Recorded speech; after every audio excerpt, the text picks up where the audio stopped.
Greetings, Mavericks and new viewers.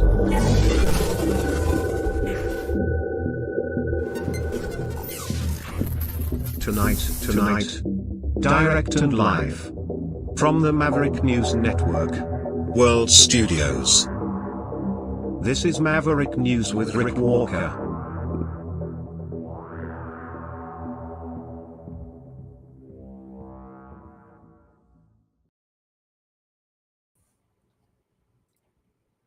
We're back. How are you doing tonight? Thanks for showing up. We have a program to share with you, and we're going to do it in real time. We're not going to wait 2 weeks. We're going to do it right now. Trump under fire tonight, saying he'll make a decision on what his response will be to the Iran-Israel conflict in 2 weeks. And that is becoming something of a theme, a pattern, and he's being criticized for it. We'll talk about that tonight. Also, Mark Carney, he has announced the federal government will be adjusting Canada's tariff response starting next month. Even though, during the G7, there was talk about coming to some sort of a resolution on trade within the next 30 days. So the timing on that is interesting. We'll see if any adjustment is actually needed. Maybe 30 days from now, everything will be resolved. We shall see. We haven't been, plunged into World War III, and at least not in a kinetic sense yet. So there's that. That's a good thing. Things are evolving worldwide, including amusement parks. MarineLand, Niagara Falls, Canada, announcing that they're selling off a lot of their amusement rides. So that resonates with me because I have memories of a couple of childhood visits there, and also I took my daughter there when she was really young, so I have some memories associated with that place. And I thought tonight, maybe, just maybe, we'll go to the phones and you guys can call in and share some of your memories of amusement parks since it's vacation season. Where are you going this year? Where have you been in the past? What did you like? What don't you like? Are you a big Disney fan? Or, I have memories with some Six Flags amusement parks in the U.S., which I really like. Maybe you want to talk about that kind of thing tonight. I think that might generate some new memories here with us. So we can talk about that because it also kind of ties into the whole animal rights thing, or animal, I don't know if people call it animal rights, so we can get into that issue a little bit here tonight too, because MarineLand, that's really one of the reasons the park may not even open this year. So things are really changing on the vacation landscape this year. And we can talk about that too. Are you actually going to go over the border if you go on vacation this year? Will you be crossing over into the United States? There's at least one town that is reaching out to Canadians. I believe it's in Vermont. So we'll touch on that tonight too, just a little bit, because their tourism numbers are way down. And that's because of all of this craziness with the Trump tariffs and the tariff war and the 51st state stuff. And they are really missing Canadians over there. It is having an impact. So let's talk vacay here on the Maverick News Channel tonight. We'll be back where we'll begin to dig into today's top news stories and look back in the rearview mirror a little bit tonight too, and do a little reminiscing.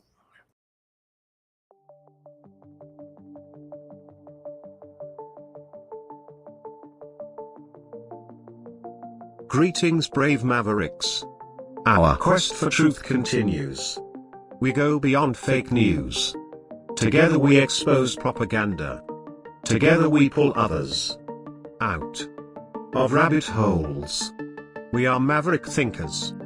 We are all unique individuals, defenders of individual rights and freedoms, credible, trusted, grounded in reality. Maverick News, Maverick News. Defending free speech, free speech. Donate at freedomreporters.com. Do it now. Tomorrow may be too late. Maverick News. The world is watching.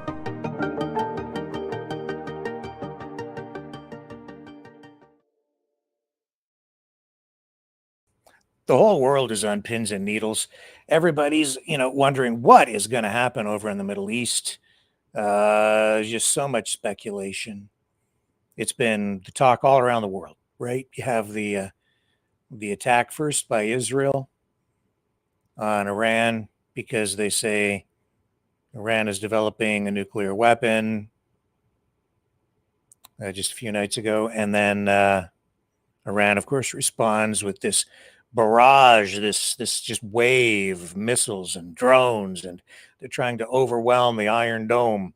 And to some degree, they were having success. Some of the stuff was getting through. And then, of course, right on cue, you had the anti-Israel, anti-Jew brigade online step up and start talking about how, those missiles getting through, the Israelis have the Iron Dome and they can shoot down everything. Obviously, they say, if those missiles getting through, they're letting them get through.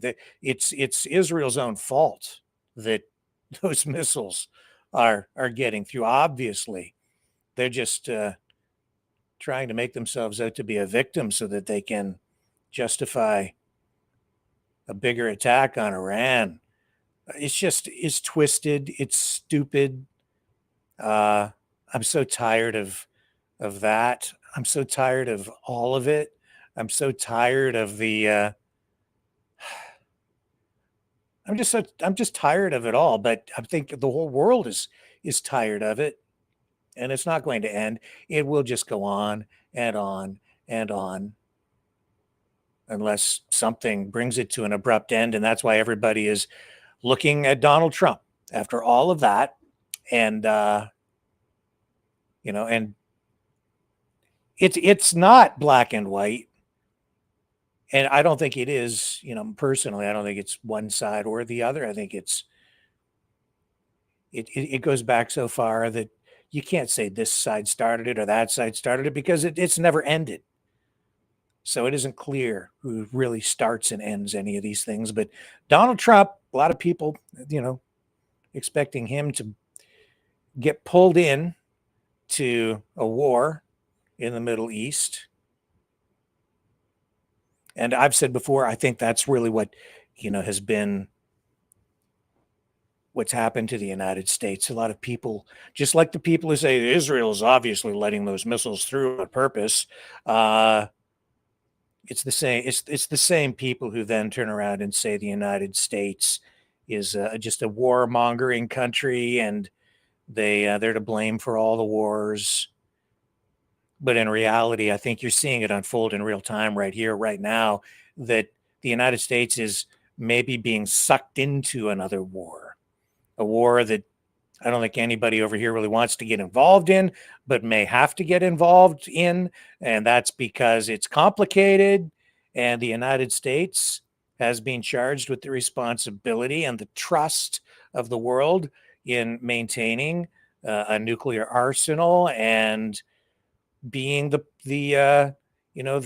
guardian of the free world through NATO, being the lead nation for all the NATO countries in the West.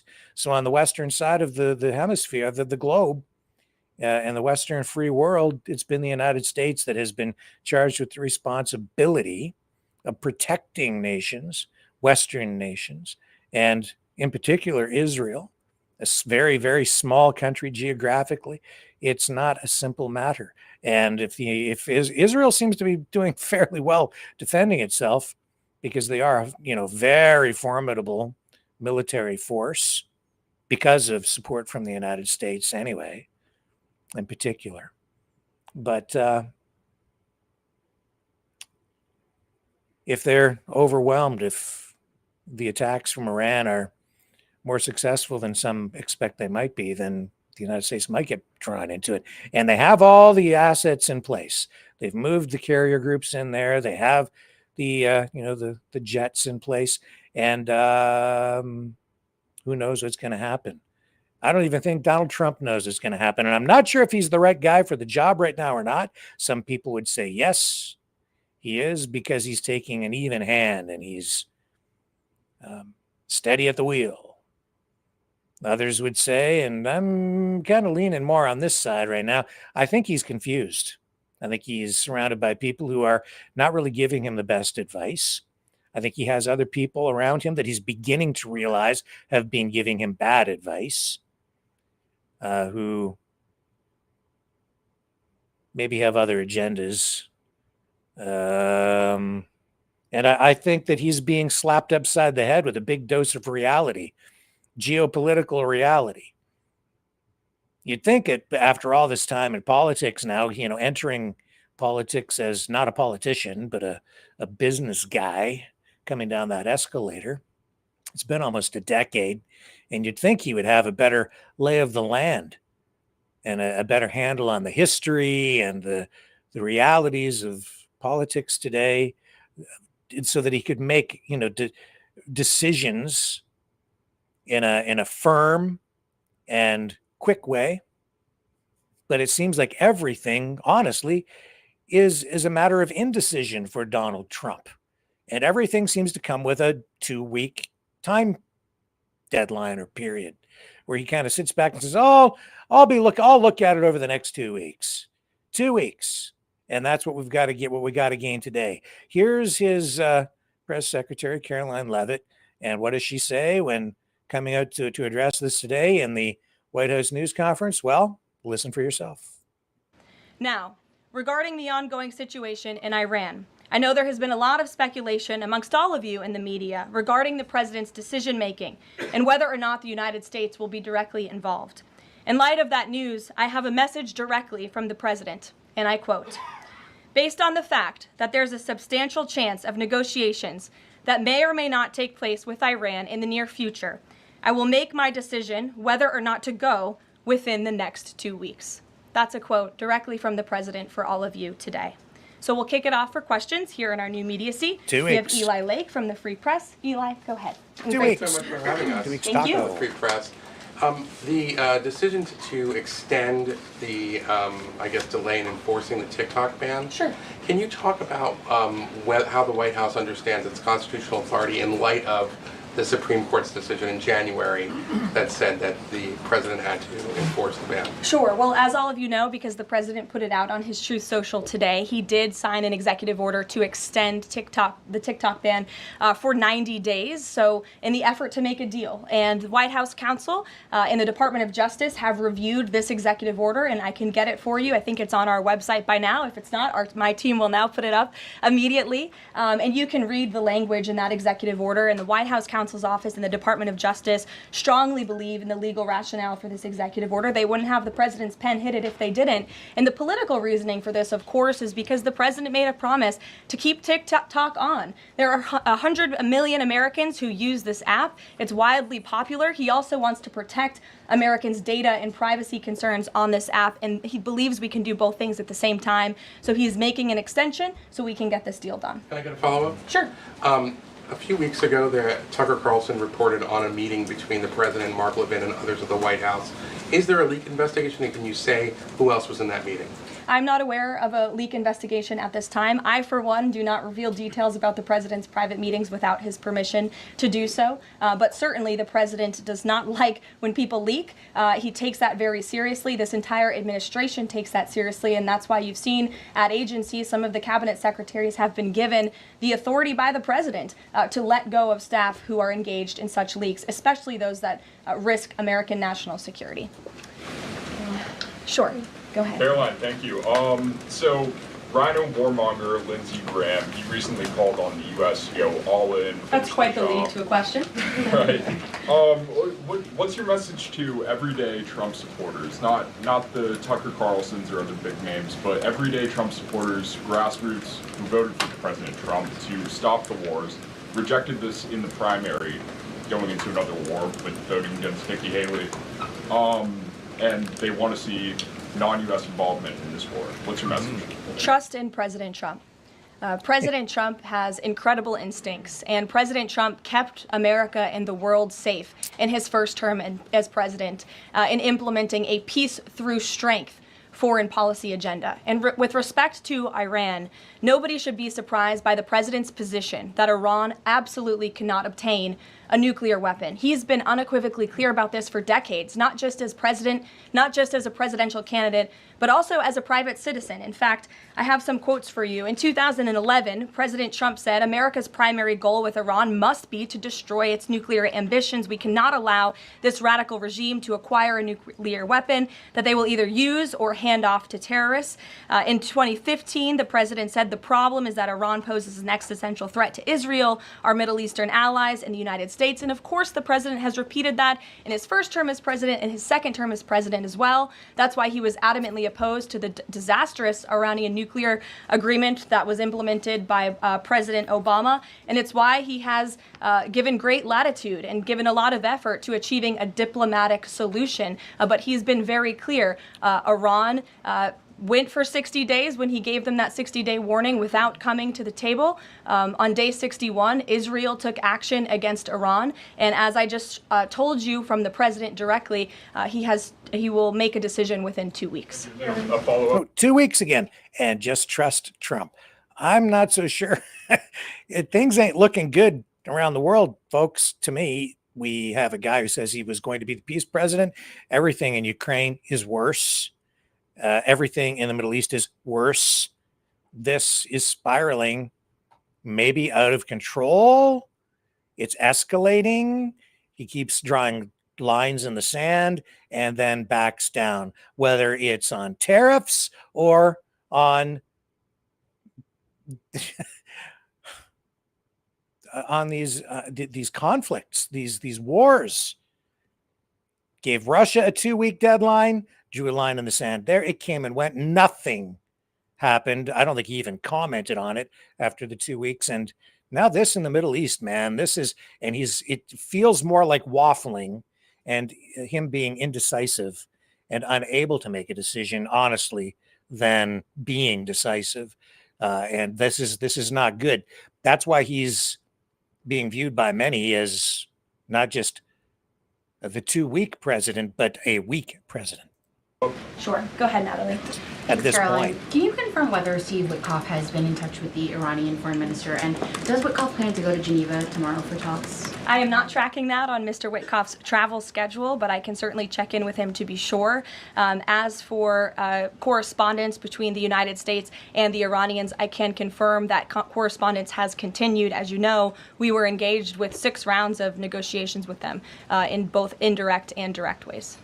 Thanks, Kelly. Just to clarify the president's statement just now, when he says that he'll make a decision in the next 2 weeks, is he saying that if Iran does not come back to the negotiating table within the next 2 weeks, that the president will strike? The president is saying that he will make a decision whether or not to go within the next 2 weeks. It's very clear and direct. And is he seeing any signs of progress? He obviously is holding out hope for negotiations, but is he seeing any inklings of progress that give him that hope that talks are still possible? Well, that's why he said in the statement that I just read for all of you, based on the fact that there's a substantial chance of negotiations that may or may not take place, with Iran in the near future, he will make that decision within the next 2 weeks. What makes him think there's still a substantial chance, is my question. I'm not going to get into the reasoning and the rationale. The president believes that, but that's his position, and he will make a decision within the next 2 weeks. Caroline. Sure. Thanks, Caroline.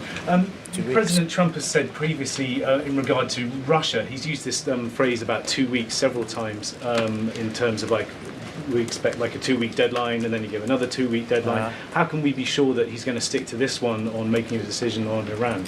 Well, in those deadlines, as you've seen in respect to Russia, Ukraine, might I add, these are two very different, complicated global conflicts, as you know, that the president inherited from our previous incompetent president in the weakness of the previous administration. And the president has spent a tremendous amount of time and effort cleaning up these crises that were caused by the last administration's just complete dereliction of duty on the world stage and American weakness. Now we have American strength again. With respect to Russia and Ukraine, because of that American strength, and the president, as I pointed out, the war in Ukraine, it was Trump. It happened. It was happening while Trump was in office the first time, because Russia had already invaded Ukraine and they'd annexed Crimea. They were in the Donbass. You had the conflict happening. That's why he gave them the Javelin missiles, as you may recall.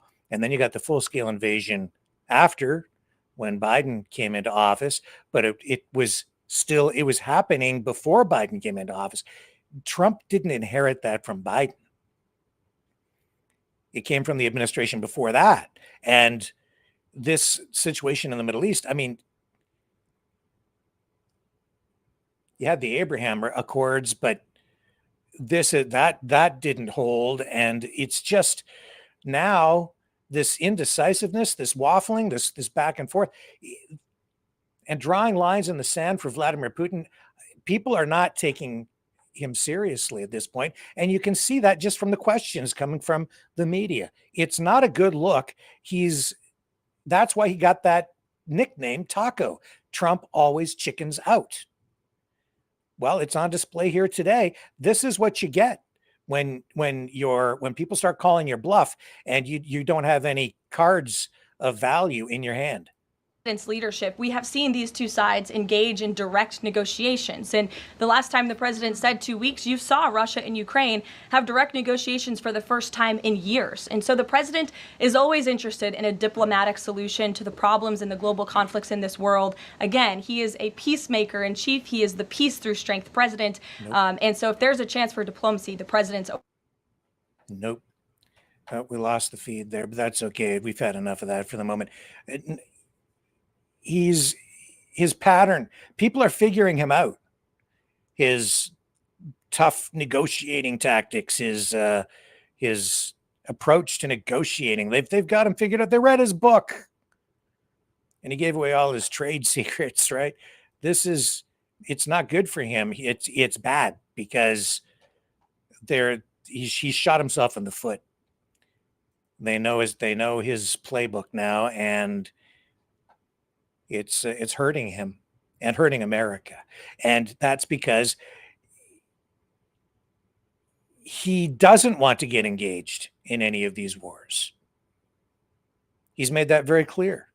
And so his desire to just stay out of things and his position on tariffs, his attacks on traditional U.S. allies, he's alienated other countries that would normally be right there to support the United States. So he's fractured NATO. He's made himself and the country much, much, much weaker. So the United States is no longer in a position of leadership. And that's why you're seeing China step up in many of these situations to become a peace broker, stepping in to take advantage of the power vacuum that Trump has created through all of this instability that he has created. And China is taking advantage of that. They're the ones emerging on the world stage now. More so than Russia, it's China. And Trump may not like it, but he's been the architect of much of this. This is not how you lead the world. It's failing. And he can't even keep his own people together. He has Tulsi Gabbard posting videos that he reprimands her for, saying they are off message. And it's because, honestly, the video she posted just days ago about the after visiting Japan and posting this video about the U.S. attacking Japan after World War II with nuclear weapons. It's sort of an anti-American message. So he's pushed her off to the sidelines on Air Force One, saying he doesn't care what she says about the conflict in Iran, in the Middle East between Iran and Israel. So a lot of these key people around him now, he's like pushing this person up, pushing that person out, and apparently the person he's turning to the most is Pete Hegseth, who honestly, I don't think he has the confidence of a lot of the soldiers and the military personnel. And probably should, and I don't think he should be there, especially after his social media faux pas, where he was having the, those top secret meetings on Signal. That right there shows that he's not qualified or competent enough to hold the position that he has. But Trump apparently is looking to him for advice, and then he just comes across as being way too aggressive. Trump, I mean, you can argue that he is being level-headed and taking a rational and responsible approach by not having a knee-jerk reaction, and that's okay. But you can't telegraph what you're going to do to the world and to your adversaries and and countries that are in competition with you, if you want to call it that. You can't telegraph that stuff because you're revealing your hand. He's not a good negotiator. We've seen that. And these deals on tariffs and things not coming together on the U.S. side. It really isn't. China's called his bluff, and everything's a 2-week deadline. 2 weeks, 2 weeks, 2 weeks. That's why, again, social media, he's under fire. He's the 2-week president. Taco Trump. And this is a series of clips put together by, I think, CNN,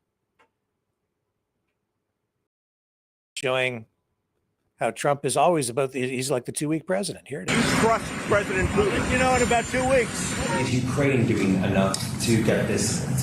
I'd rather tell you in about 2 weeks from now. Keep saying 2 weeks about President Putin. What is 2 weeks? Give us, what is the actual date? What is the timeline? 2 weeks or less, and if it's a little more at the time, I say, but, they're losing a lot of people. 2 weeks. April 27th, May 19th. Today is May 28th. So 2 weeks, 2 weeks, 2 weeks. Now we're still 2 weeks away. There you have it, folks. 2 weeks, 2 weeks, 2 weeks, 2 weeks. 2 weeks, 2 weeks, 2 weeks. It's not good. So all that. And it's the same thing on the tariffs. He keeps like backing down, talking tough, and oh my God, oh Canada, you're so screwed. You remember during the election, everybody said, oh, we shouldn't fight back. Just don't do anything. No, I think the Canadian approach has been pretty effective. Like all the countries that have imposed retaliatory measures, not just tariffs, but retaliatory measures. Absolutely. It's hurting right where it counts. And I think it's being effective, and it isn't personal. I don't think anybody on the Canadian side wants this to be going on, but when you're attacked, you have to defend yourself. And this is a trade war with our best friend and trading partner. So today, Mark Carney in Ottawa, new prime minister, says the tariff response will be adjusted next month, and held a news conference to reveal the details of that. And I think that, all of this may even change between now and then, because during the G7 meeting, Carney, Trump committed to making some sort of a deal within like the next 30 days. So keep your fingers crossed. Hopefully we can get through this and maybe end all of this craziness, this madness, and get back to a situation, a trade arrangement across the board that is mutually beneficial. But here's Carney today. Now, Canadian leadership will be defined not just by the strength of our values, but also by the value of our strength. The world wants to do much more, and work much more closely with Canada, and we're ready. Now, on Monday morning, I, with colleagues, met with President Trump to discuss international priorities as part of the G7, but also to further negotiate a new economic and security partnership between Canada and the United States. And as we've said repeatedly, we'll take all the time we need to get the best deal for Canada, but no longer. And seeing progress that's been made, President Trump and I agreed to pursue negotiations towards a deal within the coming 30 days. We'll continue these negotiations, of course, in good faith. In parallel, we must reinforce our strength at home and safeguard Canadian workers and businesses from the unjust U.S. tariffs that exist at present. And that's why we're announcing that Canada will be introducing a series of countermeasures to protect Canadian steel and aluminum workers and producers. And there's several, and I'm going to list them. First, Canada will adjust its existing counter tariffs on U.S. steel and aluminum products on the 21st of July, at the end of that 30-day period, in other words. We're going to adjust them to levels consistent with the progress that's made at that point on the broader trading arrangements with the United States. Secondly, we will implement reciprocal procurement rules, ensuring that only Canadian producers and producers from trading partners that provide Canada with tariff-free reciprocal access through trade agreements can compete for federal government procurement of steel and aluminum. Troisièmement, le gouvernement établira de nouveaux quotas tarifaires. Okay, so things will change, but I think we're doing okay so far. It hasn't been a complete disaster. We've seen the courts step up on the U.S. side on behalf of the states on the U.S. side and declare that these tariffs that Trump is imposing are not constitutional, illegal. So that has been a good thing for a lot of countries and probably for the United States and some states. So there's progress being made, I think, but steel, aluminum in particular, is still a big question mark, and the auto industry for Ontario for sure. So we will see. And tourism taking a big hit because of all this 51st state stuff, taking over Canada. People don't like it. People are actually scared. We're seeing what's going on at the border. A lot of Canadians, we're seeing Canadians actually being turned back at the border. But in Burlington, Vermont, they are reaching out to Canadians. I will show you. They really miss us Canadians because it's having a major impact on their tourism industry. Here, take a look on X, and you'll see a bunch of stories about this. Burlington, Vermont, renaming a street in Canada's honor, at least for a while. It's a temporary thing, but here it is right here. Fed up with Trump's rhetoric, U.S. city renames street to honor Canada. A popular pedestrian-only street in downtown Burlington, Vermont, will temporarily be known as Canada Street this summer. The symbolic move, city councilors say, is meant to show solidarity with Canada amid tensions. There it is.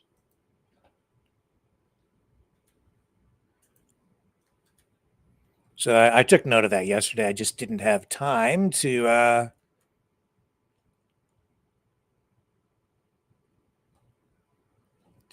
get to it yesterday, but I'm sharing it with you now. And I don't know, maybe you want to go on vacation there. Me, I'm staying on this side of the border. And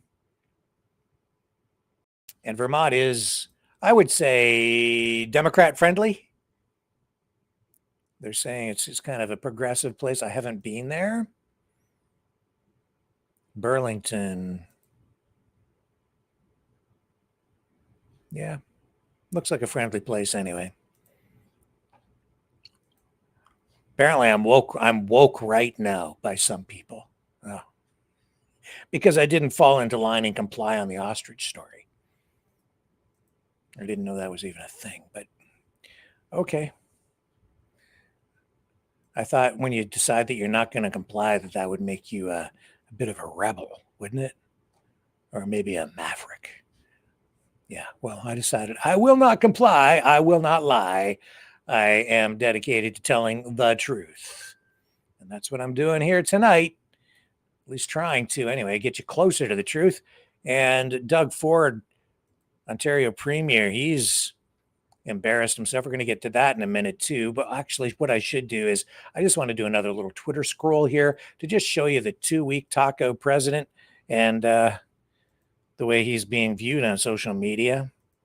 Let's just scroll down and you can see the impact of all of this indecisiveness. I don't know if it's a good thing or a bad thing. It's good that it's not knee-jerk. On the other hand, if you're seen as being ineffective, indecisive, countries like Iran might just start to not take you seriously. And I think that's largely what's going on over in the Middle East right now. I don't think anybody's paying attention to them, quite frankly. Well, I think Israel is. They want the U.S. involved, obviously, at least Netanyahu does. Will he get it? Mm-hmm. Here it is. Laugh my A-O-O-O. This stupid effort Trump is always saying 2 weeks, and here we go again. What a joke. Directly from the president, and I quote, based on the fact that there's a substantial chance of negotiations that may or may not take place with Iran in the near future, I will make my decision whether or not to go within the next 2 weeks. There it is. And this is from an account called Kimmy. Trump announces he is putting a 2-week hold on Iran. The warmongers will freak out. He is the peace president. Remember that. Well, yeah, but if you want peace through strength, then you actually have to be perceived at least as being a strong president, willing to use your strength and force. And I don't think that they're taking him seriously. Now, you could change that real quick by exerting force, but the whole idea is that you don't want to have to do that. And I think Trump has shot himself in the foot. That's why you're getting all of this instability over there. Let's just call it that. Trump says he will make a decision on Iran in 2 weeks, just like the healthcare infrastructure, Epstein files, election fraud. That's what it says here. This administration is always just 2 weeks away from everything. He's terrified to be a leader and make a decision. Yeah, well, there you go. And we the people, this post says, when I hear Trump say 2 weeks, in my head plays that construction worker in the money pit. Is there audio with this? I don't think there is. 2 weeks, 2 weeks, 2 weeks. Yeah. A reporter today reminded Trump's team that he says 2 weeks so often it should be trademarked. Medicaid cuts, 2 weeks. TikTok ban, 2 weeks. Iran strike, you guessed it, 2 weeks. At this point, 2 weeks is less of a timeline and more of a running gag in the Trump administration. There's cinematic universe, it says. Oh, look at that meme. 2 weeks, Trump, everything is 2 weeks with this useless, stupid a-hole from Stivali Ryder. He's not looking good. His support is fracturing. It's bleeding off. It's just too much, man. Or maybe not enough. Yep, see, Taco, nitrous oxide posts just like its healthcare plan that has still not been revealed. Just like all the tariff deals with the 200 countries eager to do business, where most are still waiting. Donnie Dumb Effer is an enumerate, I don't want to say this stuff, it does not even seem to know how long to. Breaking news, Trump will decide on Iran attack within the next 2 weeks, White House says.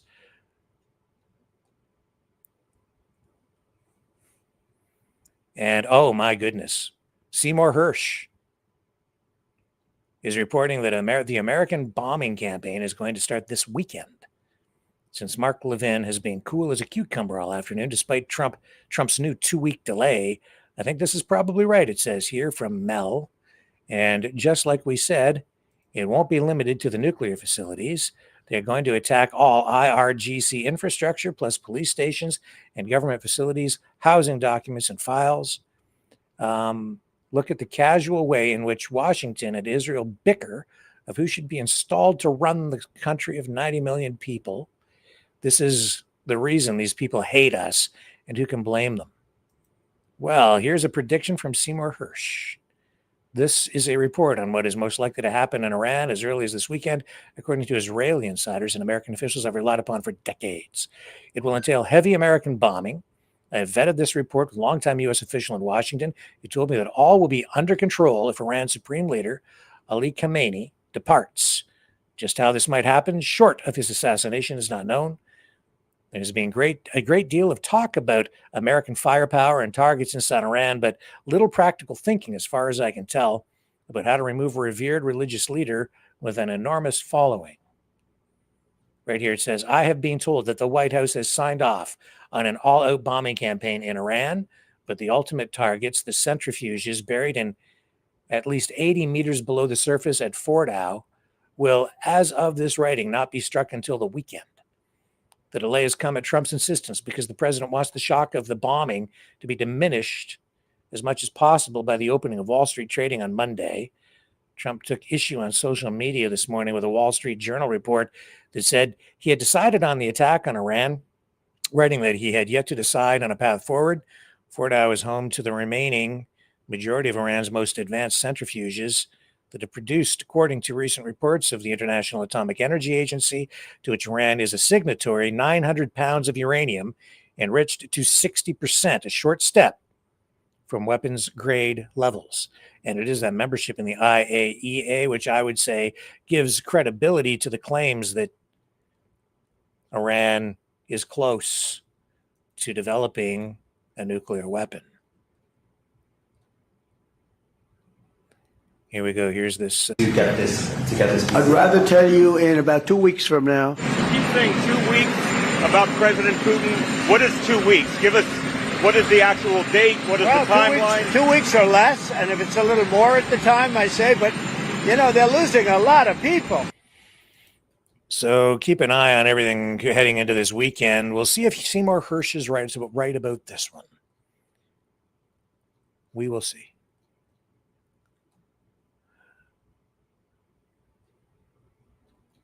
Yeah. Oh, here's another one. We do a little trolling. It's called We Do a Little Trolling. We do a little trolling. It's called We Do a Little Trolling. Okay, let's take a little break. And then when we come back, we're going to talk about Doug Ford, the Ontario Premier, walking something back, making a big apology today. See you after this.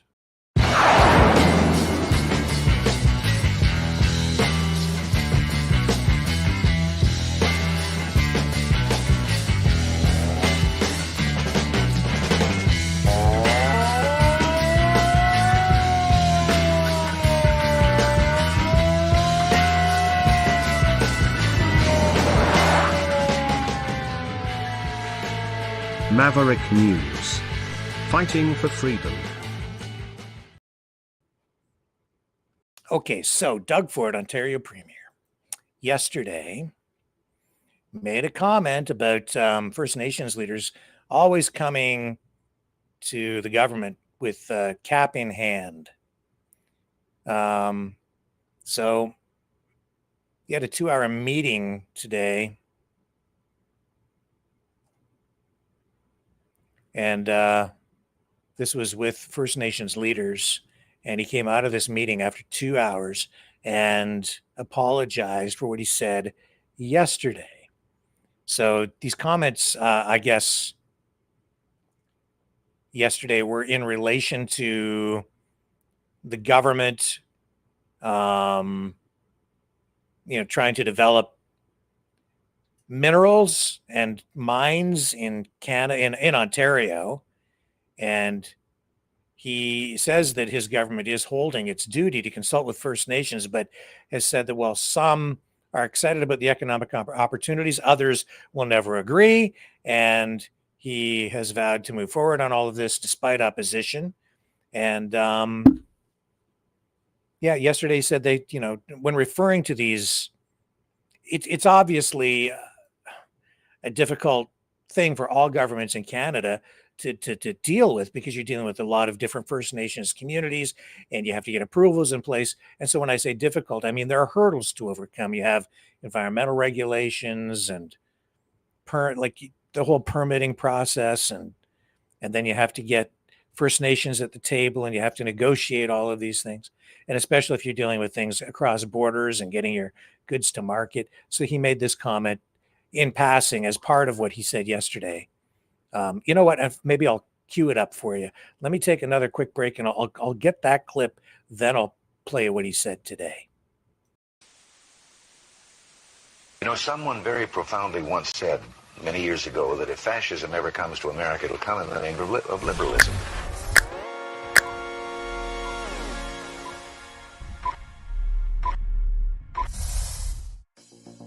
Well, I think it's time we ask ourselves if we still know the freedoms that were intended for us by the Founding Fathers. If we lose freedom here, there's no place to escape to. This is the last stand on Earth. The entire world is watching. Every dictator, every crazy dictator in the world is watching.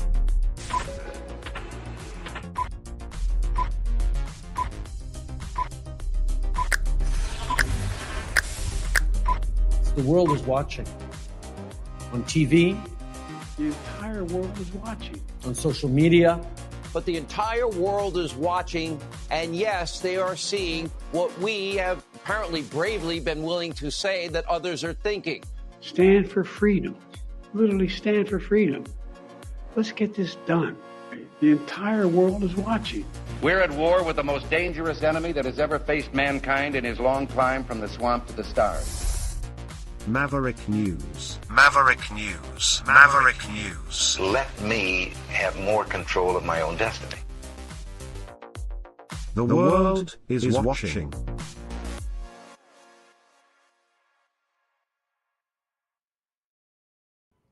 Okay, here's the clip from yesterday. Some capitalizing on it. You can assess it. Like handing an opportunity on a silver platter to First Nations that by the way, I have treated like gold. And over again, the chiefs, national chiefs, the regional chiefs, other chiefs have told me we've never had more access to a premier ever, as long as they can remember. So, like I tell Rickford all the time, I should be the Minister of Indigenous Affairs because I get calls every single day. And when I first came into office, I told Minister Rickford, treat them all, give them what they need, whatever they want for them to prosper. But there's going to be a point that you can't just keep coming hat in hand all the time to the government. You've got to be able to take care of yourselves. And when you literally have gold mines, nickel mines, every type of critical mineral that the world wants, and you're saying, no, I don't want to touch that. By the way, give me money. Not going to happen. It's simple. It will help them develop the mines and become very prosperous in their communities, something they've never had ever in their entire lives. And I'm bending over backwards to make sure we take care of them. But it's a two-way street here. And so I look forward to the meeting, actually. I've met a lot of them. I think I've met all of them many times. So that was a clip from yesterday. And let's go to the clip from today. So he comes out. I think he got spanked a little bit in the meeting. And got spanked a little bit in the court of public opinion, too, in Canada. So here's the way it went down. Here he comes. Here comes Doug Ford with his tail between his legs just a little bit. Boy, we got a full house here. Well, first of all, I want to say I feel we had a very productive meeting. And Grand Chief, thank you so much for coming. And what I said when I went in there, and I'm sincere about this, when I go out, and yesterday, I get pretty passionate. And I just want to say I sincerely apologize for my words, not only if it hurt all the chiefs in that room, but all First Nations. Because we know that if we work together, and I said during the campaign, nothing moves without First Nations consultation, respecting duty to consult, and make sure that we work together. And I get passionate because I want prosperity for their communities. I want prosperity for their children and their grandchildren. And I also mentioned when I was in the meeting about when we work together, ourselves, be it the province, First Nations communities, and the federal government, we're unstoppable. And there's one person we need to stop, and it's Donald Trump. And I also always say the foundation of, be it healthcare, be it economic development, transportation, policing, within First Nations communities, starts with the economy. And there's no one that wants more to make sure everyone prospers than I do. And again, Grand Chief, I want to repeat it again. I sincerely apologize if I've offended anyone. I thought we had a phenomenal meeting, and there's a lot of work to do. We're going to continue to meet. I've been invited up to a lot of First Nations communities because Minister Rickford always promises me he's going to bring me fishing, but he never does. But a lot of chiefs have said, come by, and I've also always said, anytime I go to First Nations communities, they treat me like gold. And that I'll be forever grateful. But we're going to work together. We're going to get through this. And we're going to have a great collaboration. And as I said before, I'll always respect treaty rights, and I'll always respect duty to consult. Because without First Nations, we can't get the critical minerals out of the ground. We can't have the energy that we need, that the whole world wants. So again, Megwitch, appreciate everything. Megwitch. Thank you. Do you accept the Premier's apology, or and how did the meeting go from your point of view? Well, my name is Grand Council Chief Linda Dubosky, and I understand the media is here to, potentially highlight some of the discussion points, but also to continue to breathe life into perhaps what people call racist comments that were expressed yesterday. As First Nations people, we continue to uphold our treaty agreement with the Crown. Our nations today have met with the Premier at his invitation, at our request to meet.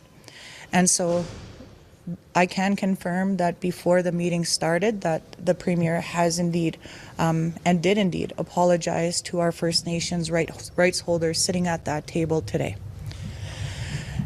While there are many other rights holders in this province, our chiefs felt today that the apology was sincere. We are looking at today as a new day going forward, and there are many things that while we had many of our First Nations leadership here, our rights holders, we do have to take the conversation back to the remainder of our chiefs who are unable to be here due to crises and emergencies in their communities. And we will, reserve our comments until after that, but we can confirm that the Premier has agreed to continue the dialogue with our rights holders to move forward in a good way. He has fulfilled his responsibility in his apology to our chiefs that were sitting here in the presence of the Premier today. And I know the Premier knows that there is more to do in this regard, and I believe his words. And on Bill 5, is there any change in your view? I know you had expressed deep concern about the legislation and the special economic zones. Is there anything new to say about that? Our nations, our First Nations within the Anishinaabe Nation remain opposed to Bill 5. The opposition remains in that of which the speed of Bill 5 was entertained, and this has been communicated to the Premier and to various ministers. The First Nations have, spoken with the Premier, have proposed ideas and solutions, and the Premier has made certain commitments that we're not going to speak to today.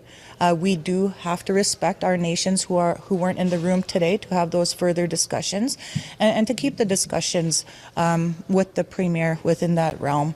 We are not here to perpetuate a circus, to perpetuate misinformation. We remain steadfast in the rights of our nations. We remain steadfast in supporting those rights and how our First Nations are going to work with the Crown. And I can commit that I can share that the Premier has committed to continue in having that ongoing dialogue with our rights holders in a respectful way. Premier, are you open to some of those discussions and those proposed ideas? Well, I'm always open for engagement, and we're going to continue on with engagement because, as I said it during the election, I've said it over and over again, nothing can move without consultation with the First Nations communities, because I want the First Nations communities to prosper, and I want to make sure that their young people get the $10 million. Oh boy, I just blanked out. The $10 million education scholarship, and the $70 million of training. But more importantly, I want to make sure they're part of the $3 billion of equity that we're offering to First Nations. And I feel if they have equity partnership, then they have ownership. And when you have ownership of something, you're going to make sure you take care of it. You're going to make sure whatever that ownership is, you're going to prosper. And I look forward to continuing to communicate. I also look forward to going up to their communities and paying them a visit, talking to their communities, looking at their needs, no matter if it's long-term care or be it sewers or water sanitation, so on and so forth. I want to be there to help them. That's my goal. At the end of the day, that is my goal, to make sure First Nations communities prosper, because when they prosper, Ontario prospers, and when Ontario prospers, Canada prospers. And time is always of the essence when you're being attacked economically by President Trump. And I mentioned to the whole table, you play a critical role, as you have in hundreds of years, in fighting against someone that's trying to take over our livelihoods, trying to disrupt not only our country, but Ontario. Premier, are you want to make changes to Bill 5? Well, we're going to continue to engage with First Nations communities. They've mentioned that after consultation with other First Nations communities, Grand Chief, then we'll sit down and we'll discuss it. How we can move forward respectfully, but time is of the essence too. And there's a once-in-a-lifetime opportunity, once-in-a-generational opportunity to move forward and make sure that everyone prospers. I'm going to clarify. Yeah. Thank you, Premier. To note before media misinterprets the Premier's comments, this meeting specifically today was not consultation of Bill 5 with our member nations. I agree with that. It was a meeting that our First Nations requested, our First Nations leadership requested. The Premier offered a date to our First Nations leadership, and they accepted. And today was an initial meeting. We have our discussions and deliberations that our First Nations need to do, respecting their roles as rights holders, and sharing about our conversation today with the Premier. So we're not in a position to speak to the details of those discussions until, we speak to our member First Nations who are unable to be here today. Thank you. I agree with Brandon. Can you articulate exactly why you felt the need to apologize today? What about your comments? Well, Colin, something, Colin, I sit back, I get passionate because I want to help people. That's what it is. And I speak from the heart, and sometimes my words don't come out properly, which I think you've all seen over a number of years. But I'm never too shy to go up, stand in front of the cameras, stand in front of, there's about 30 chiefs in the room, 30, 40, somewhere around there, and say, my words that came out yesterday, this is what I'm trying to do, is prosperity. And I sincerely apologize if that has offended anyone. I've never been too proud to sit back and apologize for something that I've said or have offended someone. But at the end of the day, I want the communities to prosper. That's what I want. When I heard a lot of the needs, and not just from the group of chiefs that were here, but many other chiefs that need things in their area, in their communities. The way you do it is by prospering, working all together, and working collaboratively together. That's how we all prosper. I understand but that, Premier, yeah, you were saying you were speaking from the heart, but the Grand Chief just said that it was interpreted as racist comments. So in your heart, and you know something, I'm not going into that bear trap, Colin, because we had a very respectful meeting in there. They know exactly how I feel. I know exactly how they feel, and we're going to work together that everyone prospers.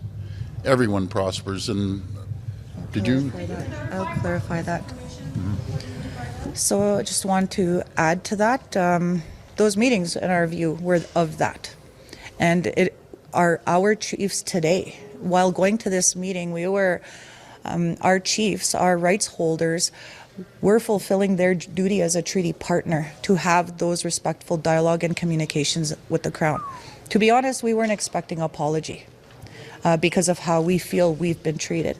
And so we acknowledged, all of our chiefs have acknowledged and accepted in that room today the Premier's apology. We were in that room, right? So in terms of misinformation, you know, I will speak to that because journalists listen to everybody always speaking here and misinterpret some of those comments that become polarizing and become very, I guess, disrespectful in a way that allows society to be polarized against each other.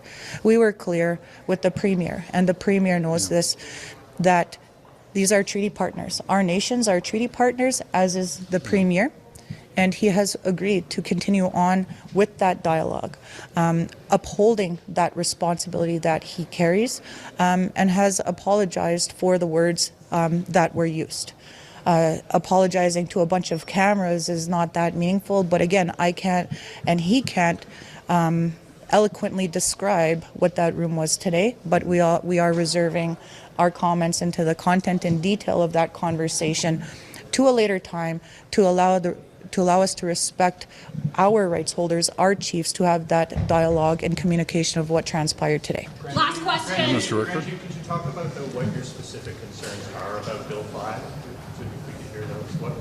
What are your actual concerns about Bill 5? Again, today's meeting was a meeting requested of our rights holders, the chiefs within the Anishinaabe Nation. This meeting in particular wasn't all about Bill 5. It was about Ontario upholding their treaty responsibility. The Premier has corrected himself in the hat in hand comment and has committed to be working with us as a good treaty partner and has owned what he said.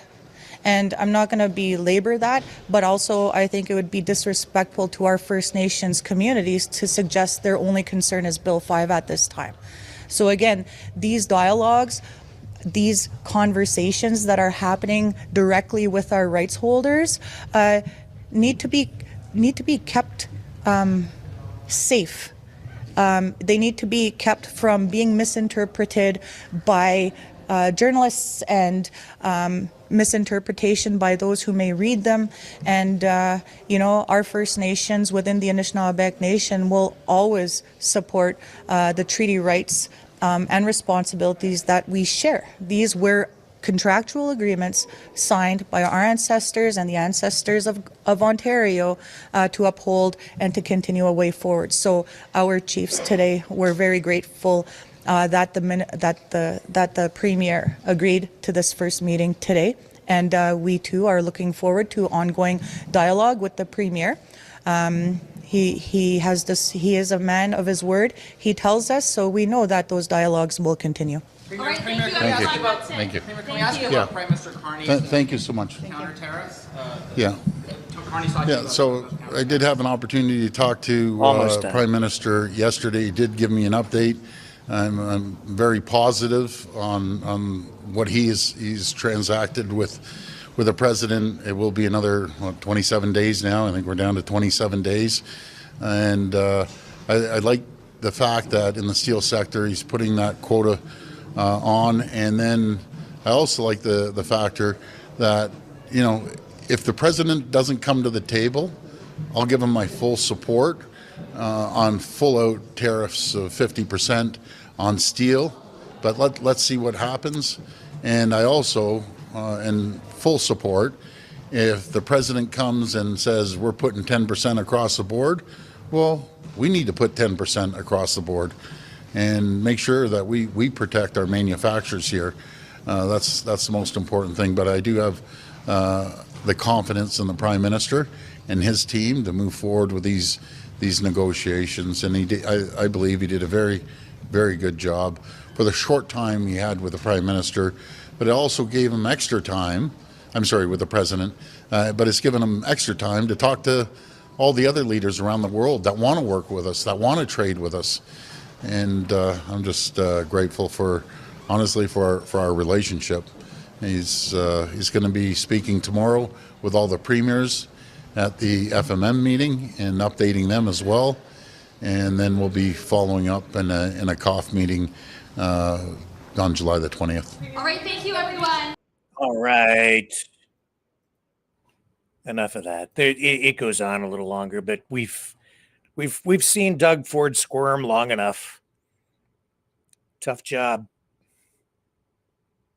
Somebody's got to do it. Even if he does look like Homer Simpson sometimes. I'll be right back.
Maverick News. The world is watching. So, another interesting story is this new, I guess they're making progress on AIDS research. And there's a new drug that is just out. Got to find my notes on this. I was going to share this with you yesterday as well. Groundbreaking milestone. I wrote this up yesterday. Yeah. So you've got this groundbreaking milestone in the fight against HIV. It's just been announced, the approval of a new preventative drug called Yeztugo. It's known by its generic name, lenacapavir. And here's what you need to know about this game-changing development in both the United States and Canada. In the U.S., the Food and Drug Administration has officially approved Yeztugo as the first and only twice-yearly injectable for HIV pre-exposure prophylaxis, or PrEP. This long-acting injection, developed by Gilead Sciences, is designed to reduce the risk of sexually acquired HIV in adults and adolescents weighing at least 35 kilograms. And clinical trials, including the Purpose 1 and Purpose 2 studies, showed remarkable results. 99.9% of participants receiving Yeztugo remained HIV negative, with only 2 infections among over 2,000 participants in the Purpose 2 trial. Now, who the heck would want to volunteer for a trial like that? I don't know, but you got to be pretty darn brave, if that's the right word, to subject yourself to that. I mean, there's only one way to find out. I'm assuming that they exposed human beings to the HIV virus, and after injecting them with the vaccine to see if they became infected. My God. So wow. Anyway. So they went through the clinical trials. The drug is priced at approximately $28,000 per year, but it may be covered by insurance or Gilead's patient assistance programs, though advocates warn that access could be limited due to recent cuts to HIV prevention programs. Yeah, Doge. So that's what it looks like. That's the box for whatever that's worth. And, you know, man, I remember back when AIDS first emerged on the scene and the media frenzy and the fear that was out there. It was just a different kind of animal from what we got with the pandemic. But yeah, employers afraid, people, just a lot of fear. And people did not react in a lot of ways very well. Do you remember the movie Philadelphia with Tom Hanks? That addressed a lot of those issues. Him dealing.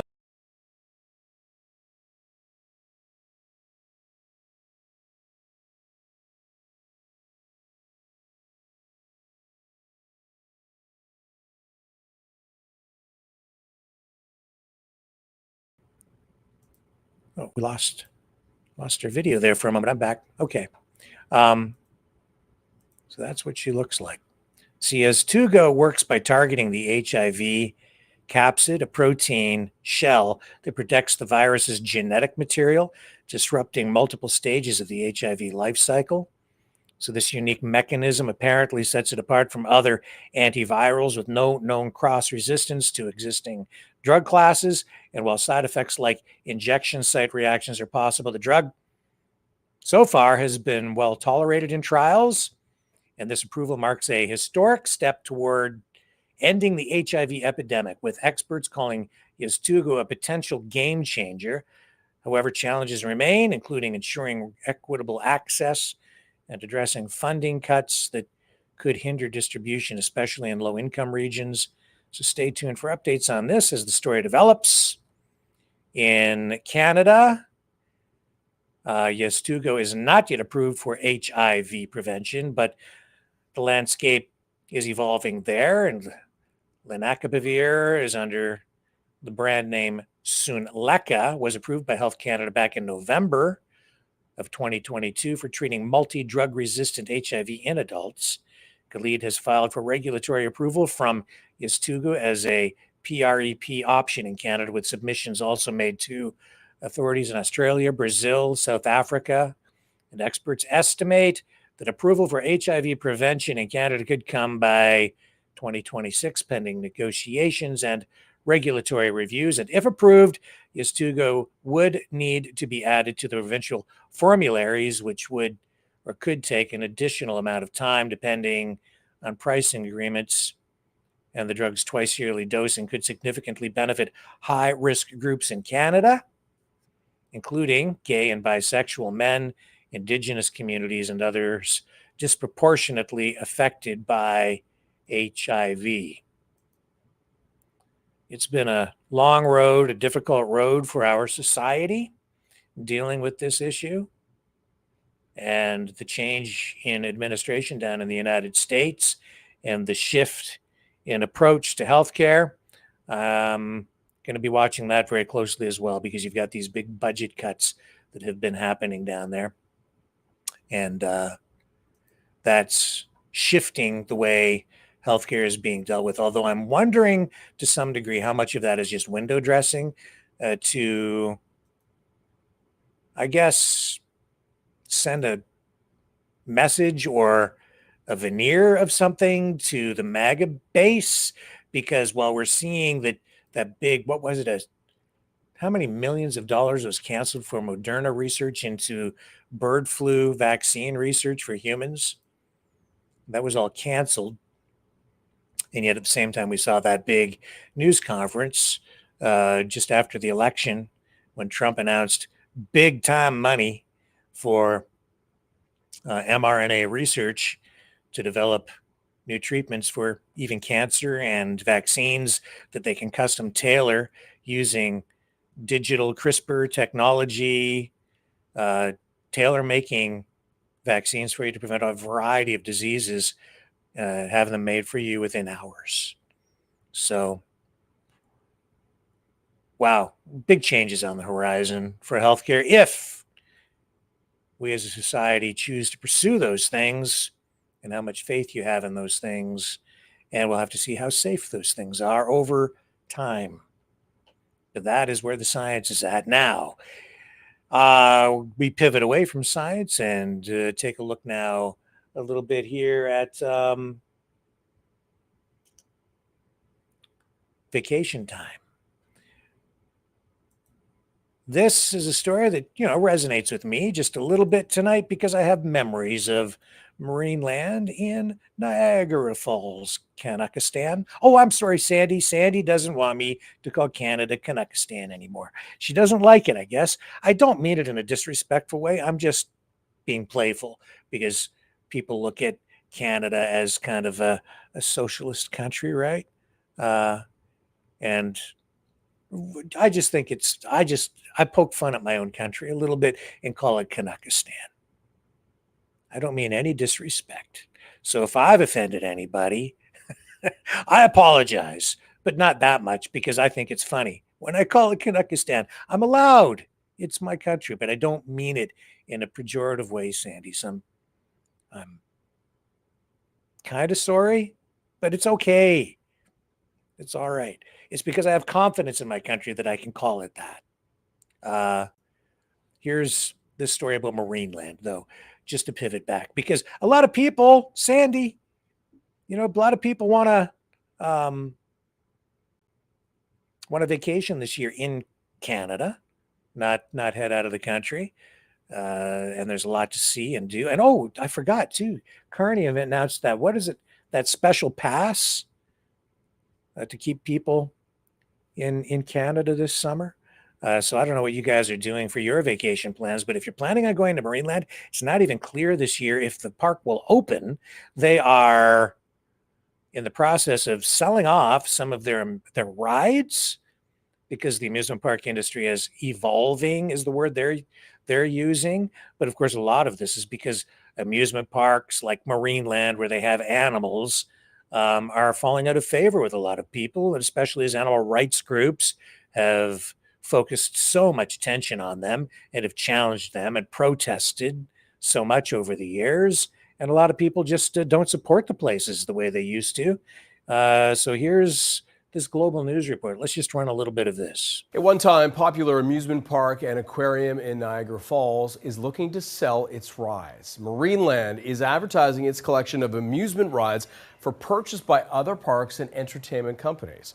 The park, which opened in 1961, was principally known for its aquatic park with beluga whales, orcas, and seals. But it became embroiled in animal abuse allegations, and its future remains in doubt. Earlier this year, Niagara Falls approved an application by MarineLand to sever its property so it can raise money to move its animals and operate the park. So big changes on the MarineLand front there. I'll tell you, I went there as a kid, and it was an experience I'll never forget. They used to make the whales jump and touch a ball with their nose in the tanks. That was quite a sight to see. That lower this ball down from the ceiling of this like amphitheater thing that they had, and then the whale would jump and touch the ball, and they'd move it higher and higher, and the whale would jump way out of the water. It was pretty incredible. Swim around in the tank and then jump up and touch it. I remember that, but they stopped doing that because they were accused of being cruel to the whales. I remember the trainers would get two dolphins and ride around in the tank, standing on top of the dolphins. And again, remember that. views on whether that's cruel or not. Opinions vary on that. I'm interested in kind of getting your opinions on this tonight. So we're going to go to the phones. I'd like to talk about your vacation plans, whether you're planning on staying in Canada this year, or if you would normally head down into the States, or maybe even for the winter, you're planning on going to the States, but especially for your summer vacation plans. And what do you think about amusement parks like MarineLand falling out of favor and maybe not even opening this year? There are a lot of other, zoos and things like that. I know of like African lion safari.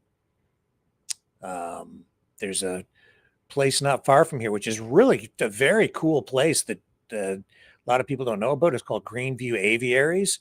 They have lions and tigers and bears and parrots and zebras and you name it, man. They've got all the stuff down there, and that's right in my neck of the woods, right off Highway 3, heading down toward Lake Erie. Yeah, a lot of other like petting zoos out there. And at MarineLand, they had they had deer. You could run around in there with these deer, and it was like you could feed the deer, and they'd come right up to you, and all kinds of things. But I have a lot of different memories about MarineLand. The thing I didn't like about MarineLand was they had a huge property there, and they would put all the different attractions, the different rides, spaced really far apart. So you had to walk and walk and walk from one thing to the next. And it was hot during the summer, and no trees, no shade for the humans. And they would make you walk. And I figured out what they were doing. Then they would have these strategically placed refreshment carts along the path. And as you're walking, you'd have to you'd stop, and then they would charge you like, $5 for water.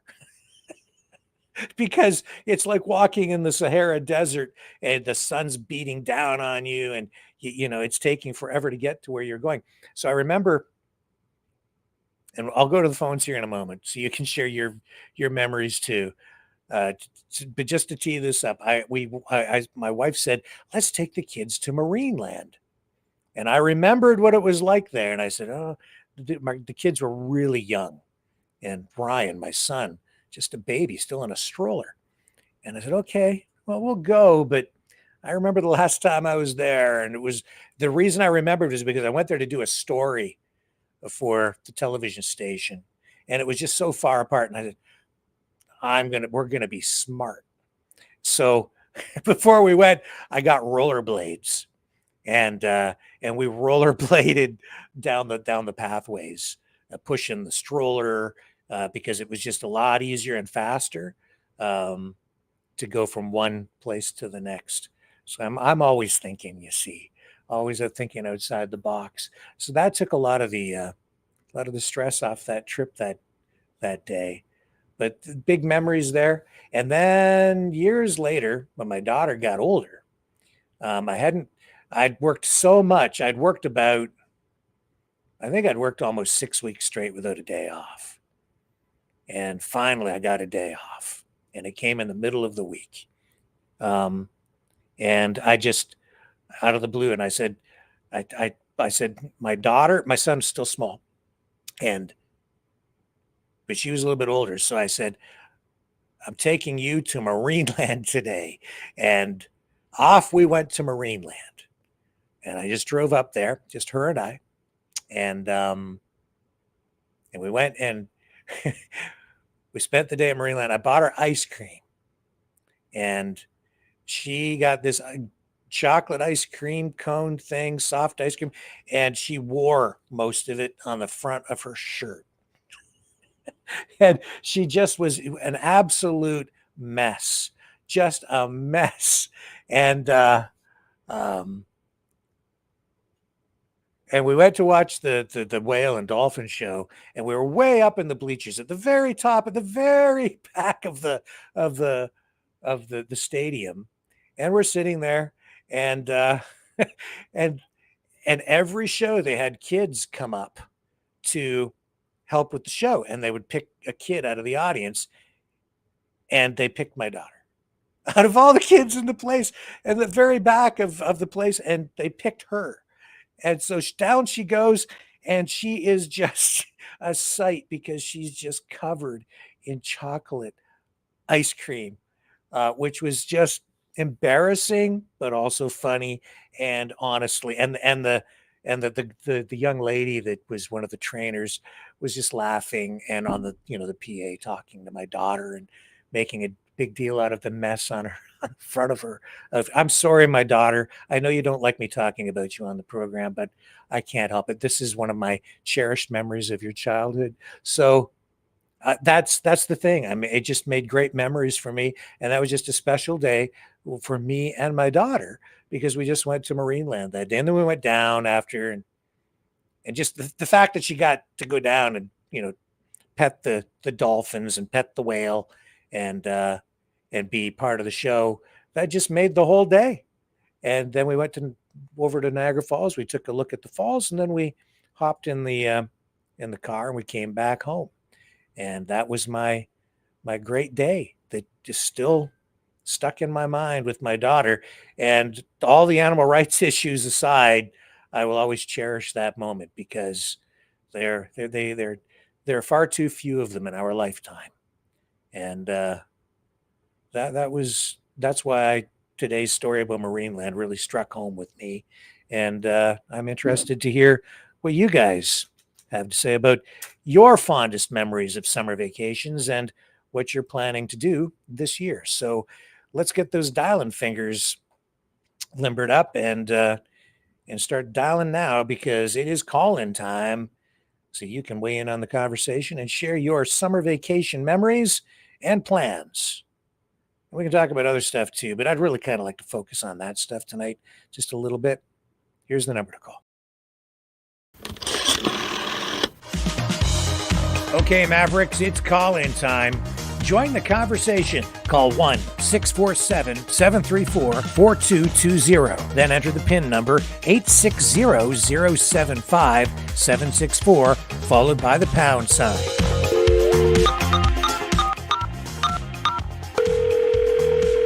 Exercise your right to free speech.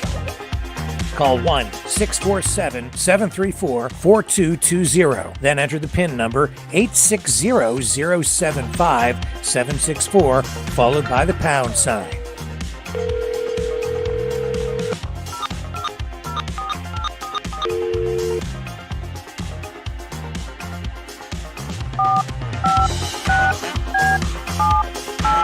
Call 1-647-734-4220. Then enter the PIN number 860-075-764, followed by the pound sign. Maverick News. Call now. The world is watching and listening to you. Okay, let's see. We have our first caller on the line. Who's there? It's Isabel. Isabel. Yeah. Well, welcome back, Isabel. What are you thinking? Are you staying on this side of the border? Do you have a vacation memory to share with us tonight, or what do you want to talk about? I'm staying on this side of the border. I've been on this side of the border since 2020. I only went across once, and I'm not going across. I guess my brother's going across, though. He's racing in Michigan this weekend. So. Oh, is he? Oh.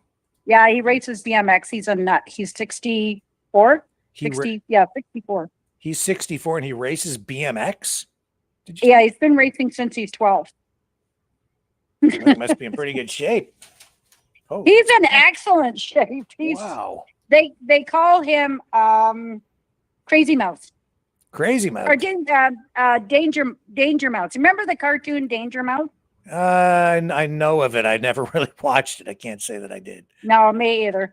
But that's what he calls himself, and he is. He is danger. That's dangerous stuff, BMX. Yeah. Well, some of the riders, though, are in their 80s. 80s? Yeah. Yeah. Oh. He rides in the 60 and up group. Well, so much. Well, that just shows, I guess, how modern medical science is keeping people healthier and living longer and more productive lives into their senior years. Yeah. I guess that's amazing. As for holidays, I've done a lot of staycations. Yeah. Because, I mean, financially, you can't afford to go anywhere. Hmm. By the time you fill your car. Yeah. So, yeah, I might take a road trip to London. Well, you're living dangerously and extravagantly there. Oh. That's about what, a 1 hour trip? Yeah, something like that. But you were talking about MarineLand, and I remember MarineLand. It was as bad as African lion safari. Mm-hmm. You walked and walked and walked and walked. Oh, yeah. I thought, what a scam. It was. Yeah, it was. And if you went to African lion safari, you were lucky if you saw anything, because if it was too hot, the animals were way back under the trees. Yeah. The day we went, we took our kids. They were, I don't know, 6 and 8. Yeah. We took the 2 boys. Oh, you're going to see lions, and and yeah, we got there and we didn't see nothing because it was too hot. The animals were sitting way under the trees. But you saw these little shadows, and you're trying to explain to your kids, we spent all this money and you're not seeing nothing. I can't say that I really liked African lion safari that much. No. There was something about the place that just I just thought it was sort of too fake, if you get what I mean. Yeah. Because they call it like a conservation place, but it's like you're not conserving anything. None of these animals are from around here. Like you have lions, right? Like they're not Canadian. They're not from here. No. You're pretty conserving. But yeah, it's like crazy. I think the best vacation we did when my husband was alive, we went in 2010. We used to go to the States all the time because, as you know, I'm a ex-biker. I try not to be an ex-biker. I try to jump on my son's Harley, but I try. We went to a rally in Midland, Michigan, and then we did touring we went to Tennessee and North Carolina. Mm-hmm. And in Tennessee, they have a beautiful place. It's called Dragon's Tail. And it's a mountain. Yeah. But I don't know if you know a lot about bikes, but you can't even get out of your second gear because it's 11 miles. And in those 11 miles, it's 318 curves. Ooh. So it's like a dragon's tail. You're just winding up the mountain. Yeah. And then you get to the lookout, and it's beautiful at the top. It runs from Tennessee to North Carolina. When you get to the bottom of the mountain, there is a tree. It's called the Tree of Shame.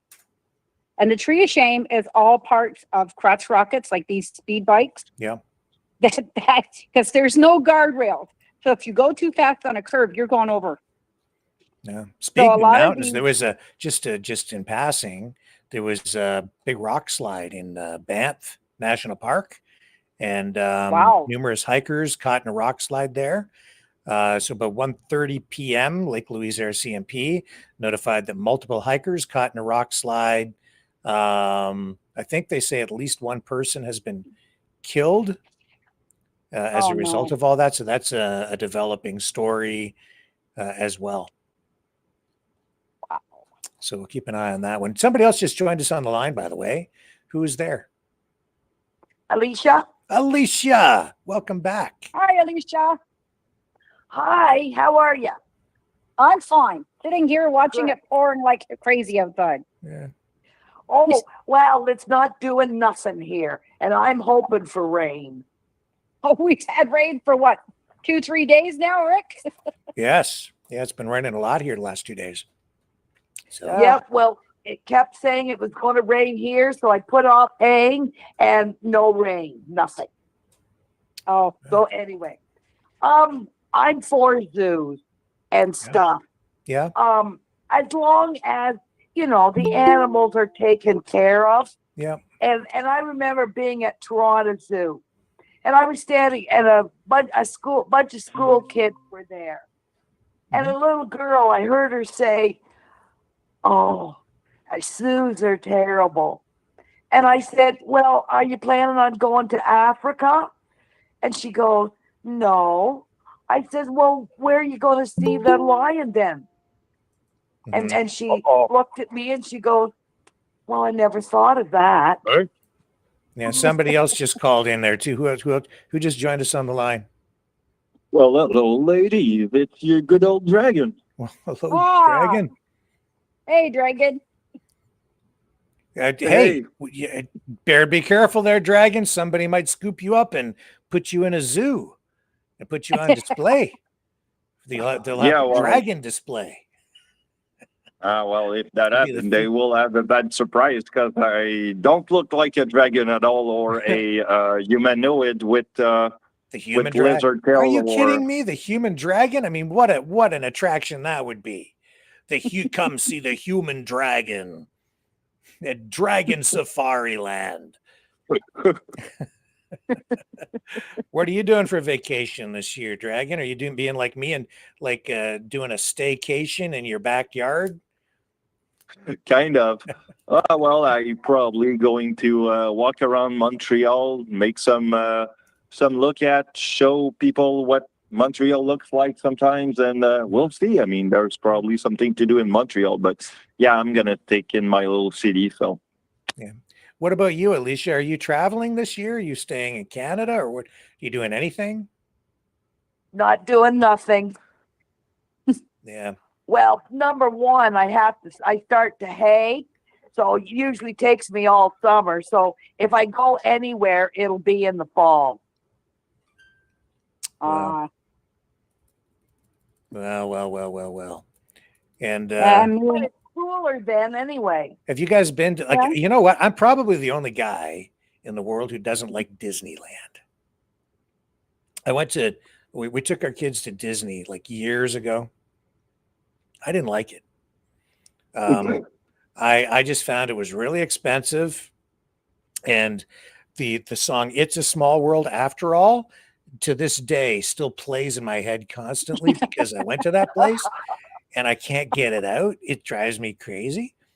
I don't know. The whole place, it drove me nuts. Of course, my son, being so young at the time, he wasn't on the best of behavior.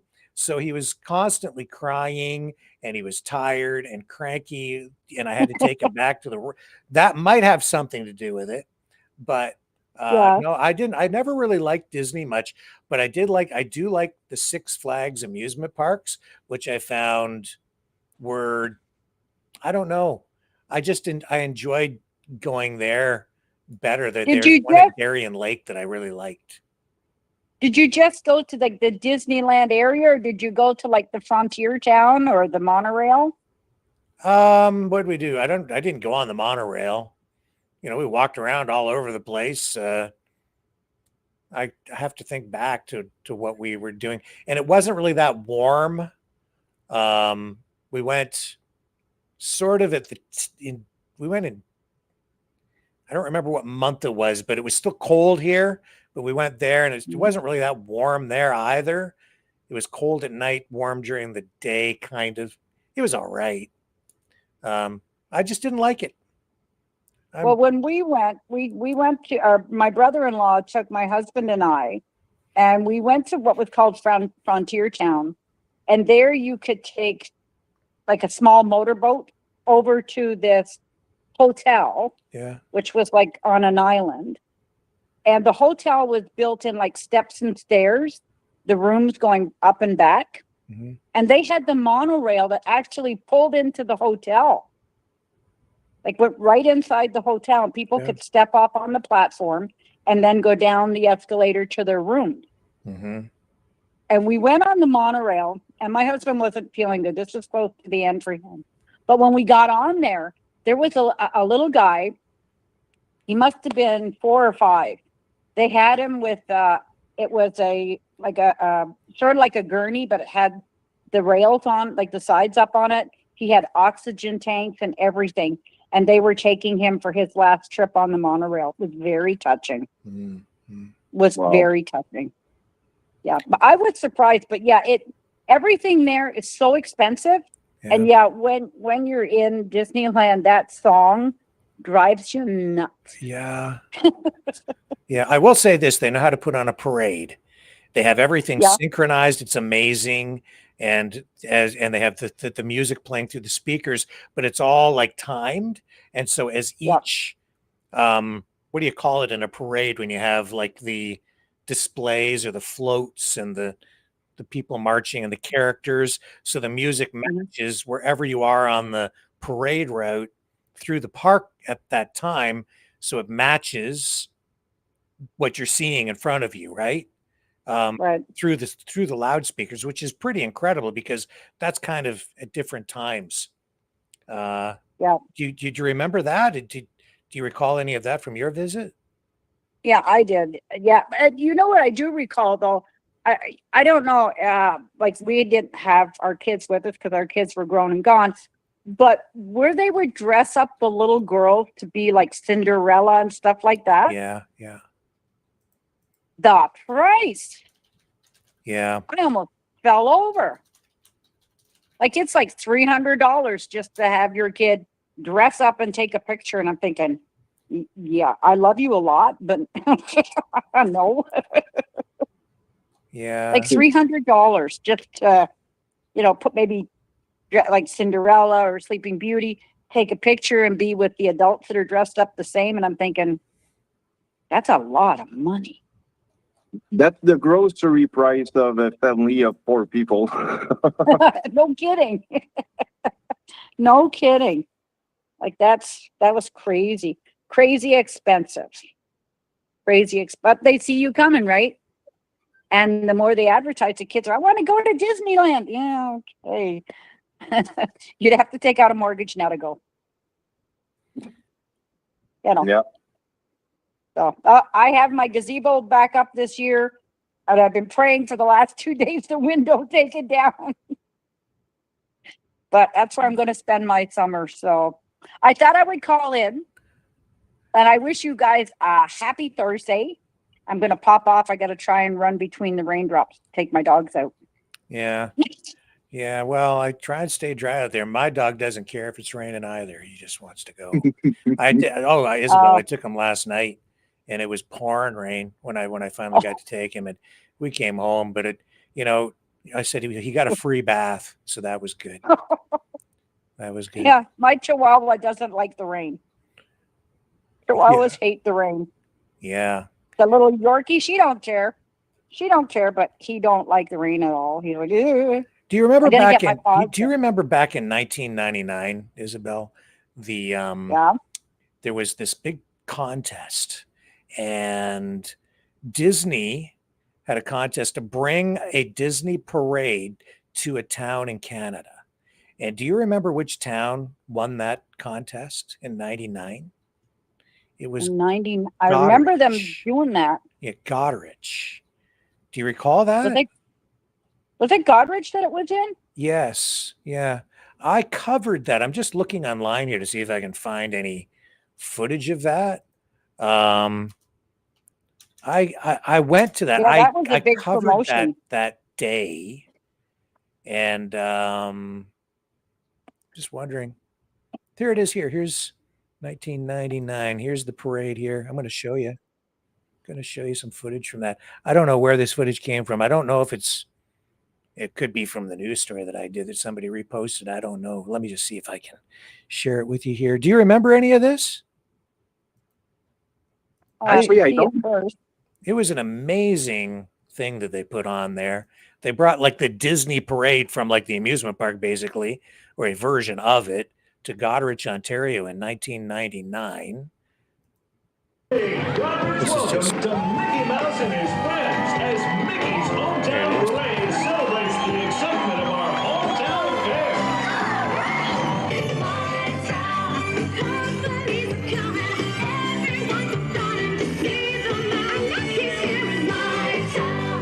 This is called Mickey's Hometown Parade, and an estimated 50,000 people are calling Goderich their hometown this weekend. Yeah. The crowds were 8 to 10 deep along the 2.5-kilometer parade route, lining up before dawn for our front row seat. It's just after 5:30. So we're just really excited to be here celebrating the spirit of Mickey. There have been tremendous crowds. You can look at the kids' faces. They're just having an amazing time. This is the only appearance for the parade in Canada and featured all the main Disney characters. It's just a fantastic feeling, eh? Just an historic event. Everybody's in a festival mood. It's come together. It's happened. It's just a great thing for Goderich and Huron County, really. Winner, Doug. The crowd had a special cheer for Doug Fines from the local Chamber of Commerce. He gets credit for the whole event. It's a contest for people to come and show their Mickey fun-loving, can-do spirit, and then Doug Fines from Goderich, Ontario won that contest, and that's why we're here. I think it was really good, and the best part was when I got to see Mickey and Minnie. It's wonderful. It's absolutely wonderful. We're visiting from Calgary, and we're just having a great time. Mickey! There is a local Disney connection to all of this. Mickey's creator, Walt Disney's grandparents, had a farm just outside of town. In Goderich, Drew Ferguson reporting for News Now. Another attention. Yeah, those are the days. Yeah, that was before. That wasn't, obviously that's not me. That was the London TV station that did that report, Drew Ferguson, and then that was before CTV acquired that station back or whatever. It was changing ownership and stuff. So is that when it was CFPL? Yeah, that's right.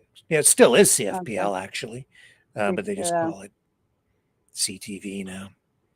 Yeah.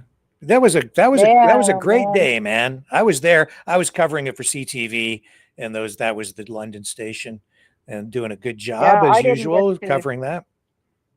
I remember them playing it on the news, but I didn't get to go. Yeah. Which would have been okay because I'm not a big person for crowds. Yeah. But in those days, crowds were safe. Not so much anymore. Yeah. Well, Drew Ferguson, he's a good reporter. Who just joined us on the line there? Rick, it's Leo. Well, hello, Leo. How are you? Pretty good, man. I came into work today. I wanted to retire today, actually. I just felt like just walking in saying sayonara 33 years later. Well. Instead, I wanted to take a month off, right? Because I got a lot of vacation time, right? A lot of vacation time.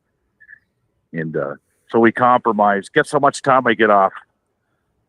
How much time do you get off? I don't know. You've been kind of switching jobs, haven't you? So do they give you much time off when you're flipping from one? Oh, You're pretty new there, right? No. Same company, just different plant. Oh, okay. Yeah, no, everything's seniority. Everything just rode with me, right? Pension, all that crap. So we compromised. Your favorite number? 2 weeks, baby. 2 weeks. 2 weeks. 2 weeks. 2 weeks. That's Donald Trump. 2 weeks. Yeah. My son gets 6 weeks.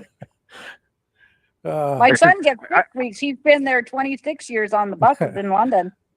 Yeah, I got 6 weeks coming to me too, but they can only really, because we're going to get really swamped here. They're looking at the numbers, right? Jobs coming in and stuff, so we're going to be busy, and I don't want to leave them high and dry, right? So they're like, well, after July 5th. I said, well, then I wanted to leave today. Actually, it's no. Can you finish the 2 jobs that are up? So I said, yeah, I'll work all weekend if I have to do it, right? But yeah, 2 weeks. I thought you would have caught that right away. 2 weeks. 2 weeks. Everything's 2 weeks. So I don't know what I'm going to do. I'm going to go home and tell my son the good news.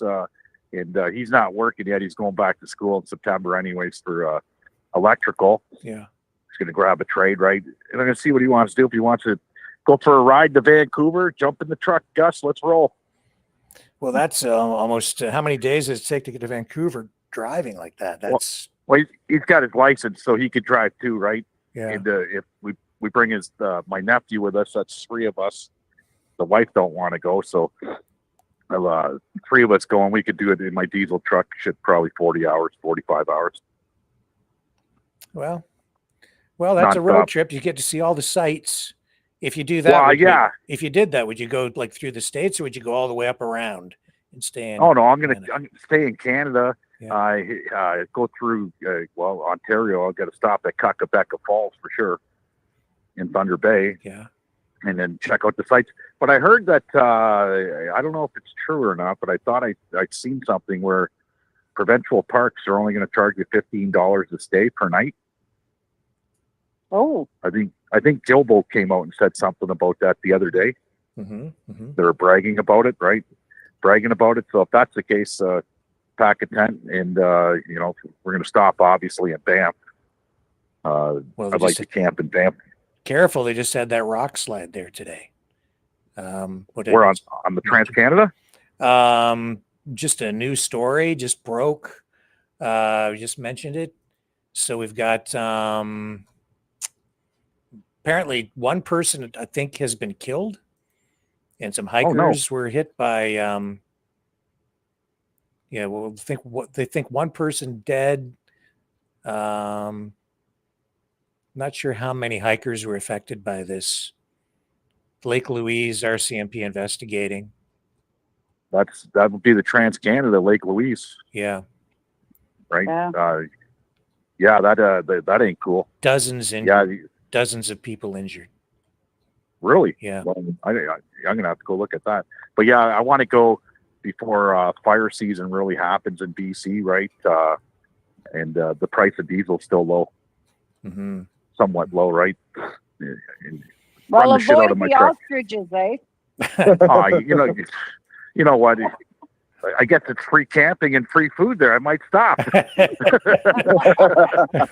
but what kind of birds on the barbecue? Oh my! No, thanks. I've eaten ostrich before, guys. Gilligan's, and where was the other place? The Lumberjack Restaurant in Windsor, Ontario, used to have on the menu. They'd all kind. I've tried it all: alligator, rattlesnake, you name it, man. Whatever was on that menu. But Leo, these birds might glow in the dark. Yes, they might. Yeah, you wouldn't need headlights on the way home. I called a spade when it first started happening, right? And I seen all the grifting going on. I'm going, oh my God, here we go again, right? And you see some podcasters, pretty like Shadow Davis and stuff. He went down there and I'm like, oh, just man, really? We got and they just keep going on their podcasts about the birds. The birds. I don't care about the birds. I care about that radioactive cloud that's floating around Iran right now more than the goddamn birds, right? So people need to get I don't know, get their priorities focused, I guess. I don't care about the birds, really. I don't. That's the least of my worries. Yeah, I was trying to avoid that whole subject tonight. I'm so tired of talking about it. Telling you, it's brutal. It's brutal. They're going to do what they're going to do. The government, they're going to come in, and they got bird flu. They got to go. Period. Yeah, it's just and just all the strange things that have been going on out there. Yeah, it's just actually Anasty's a little. What do we say? She's all over that, man. Like she was breaking that story before probably anybody else was, Rick, before you. She's giving me all the information on it. Yeah. I'm telling you.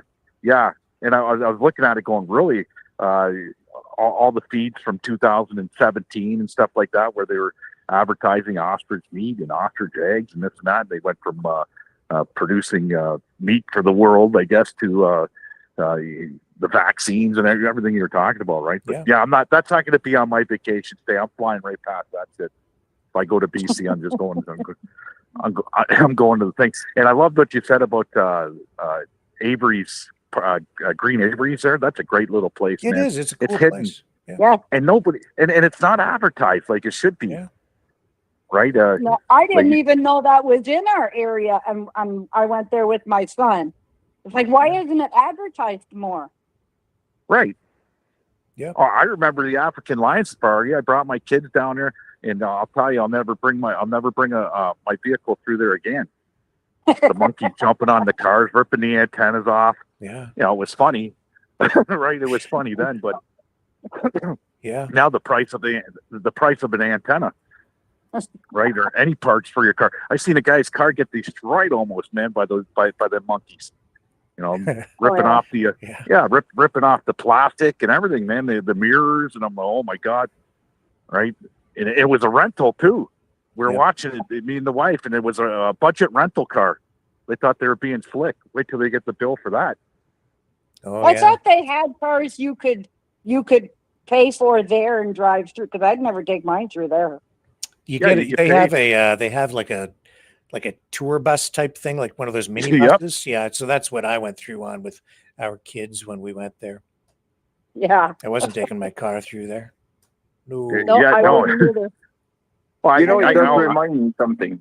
When I was about 13-year-old, I was working with my dad actually in Montreal back in the days when we had double deckers. Still have some double decker, and I mean, it's a fun tour. If you want to make a beautiful tour, guided in Montreal, come around for a double decker tour. It's going to be fun.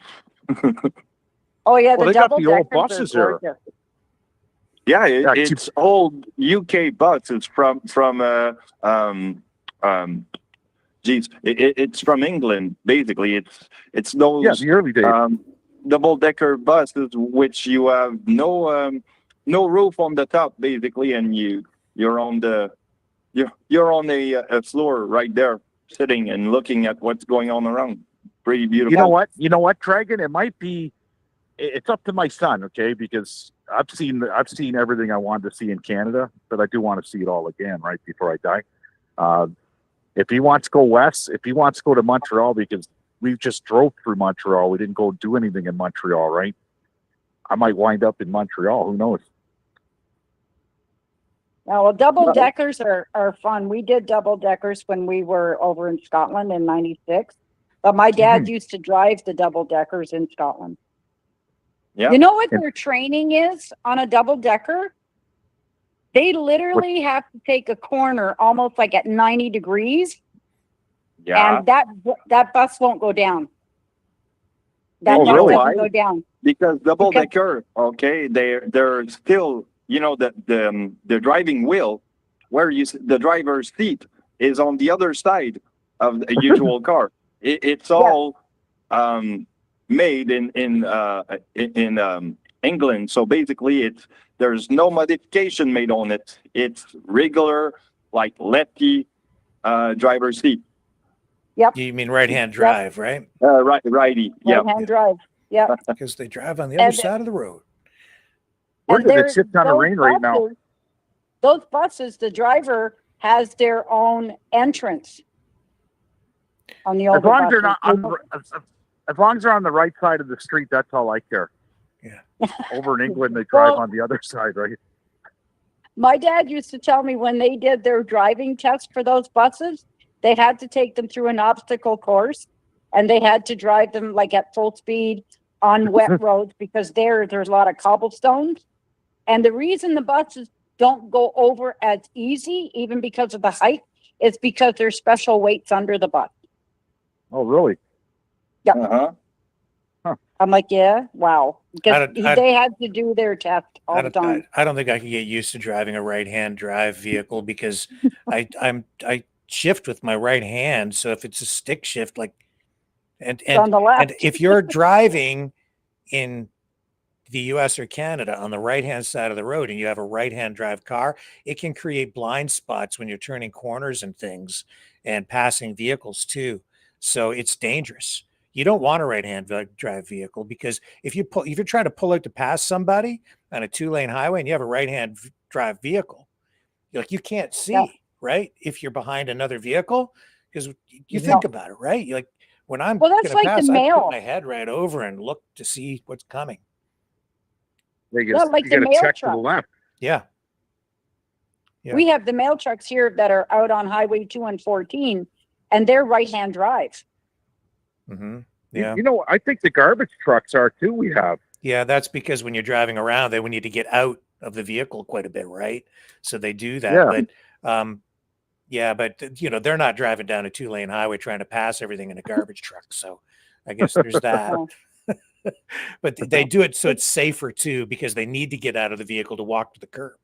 But there are those considerations. But no, I would not want a right-hand drive vehicle. My son sends me these vehicles like you'll send and like I still have it. I have to fix it up.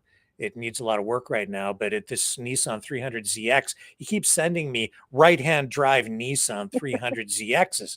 And I'm like, I don't want it, man, but they're like collector things, right? But I don't want a right-hand drive vehicle. I don't think they're safe to drive around on the streets here, but people have not here, no. Yeah, but no. they're worth. I know they when cost I more was money. when I was in Britain and I was in my cousin's car, and first time I'd ever been in a right-hand vehicle, right? And he goes to make a turn. I just about fainted because I thought he was on the wrong side of the street. He says, "What's the matter?" I said, "You're on the wrong." No. He says, "We're right-hand drive." I said, "Oh God, I thought you were going into oncoming traffic." Well, that kind of brings me to a point in the program tonight where I'd like to throw it to you guys just for a final thought. But I'd like you to share your fondest memories of like a road trip in an old car with maybe your family or wherever you went on a summer vacation or just a trip to the beach or something, and just tell me about the car that you went in, what your family had, or just some memory of like that, heading off someplace in an old car, heading to on a vacation run, whether it's a day trip or a longer trip, because back in the day, of course, no seat belts, kids in the back of station wagons flopping around. So who wants to go first? I'll go first. Kirkland Lake, 1978. The truck was probably a 1972 with a cap on it, a Chevy, with 11 kids in the back on a mattress.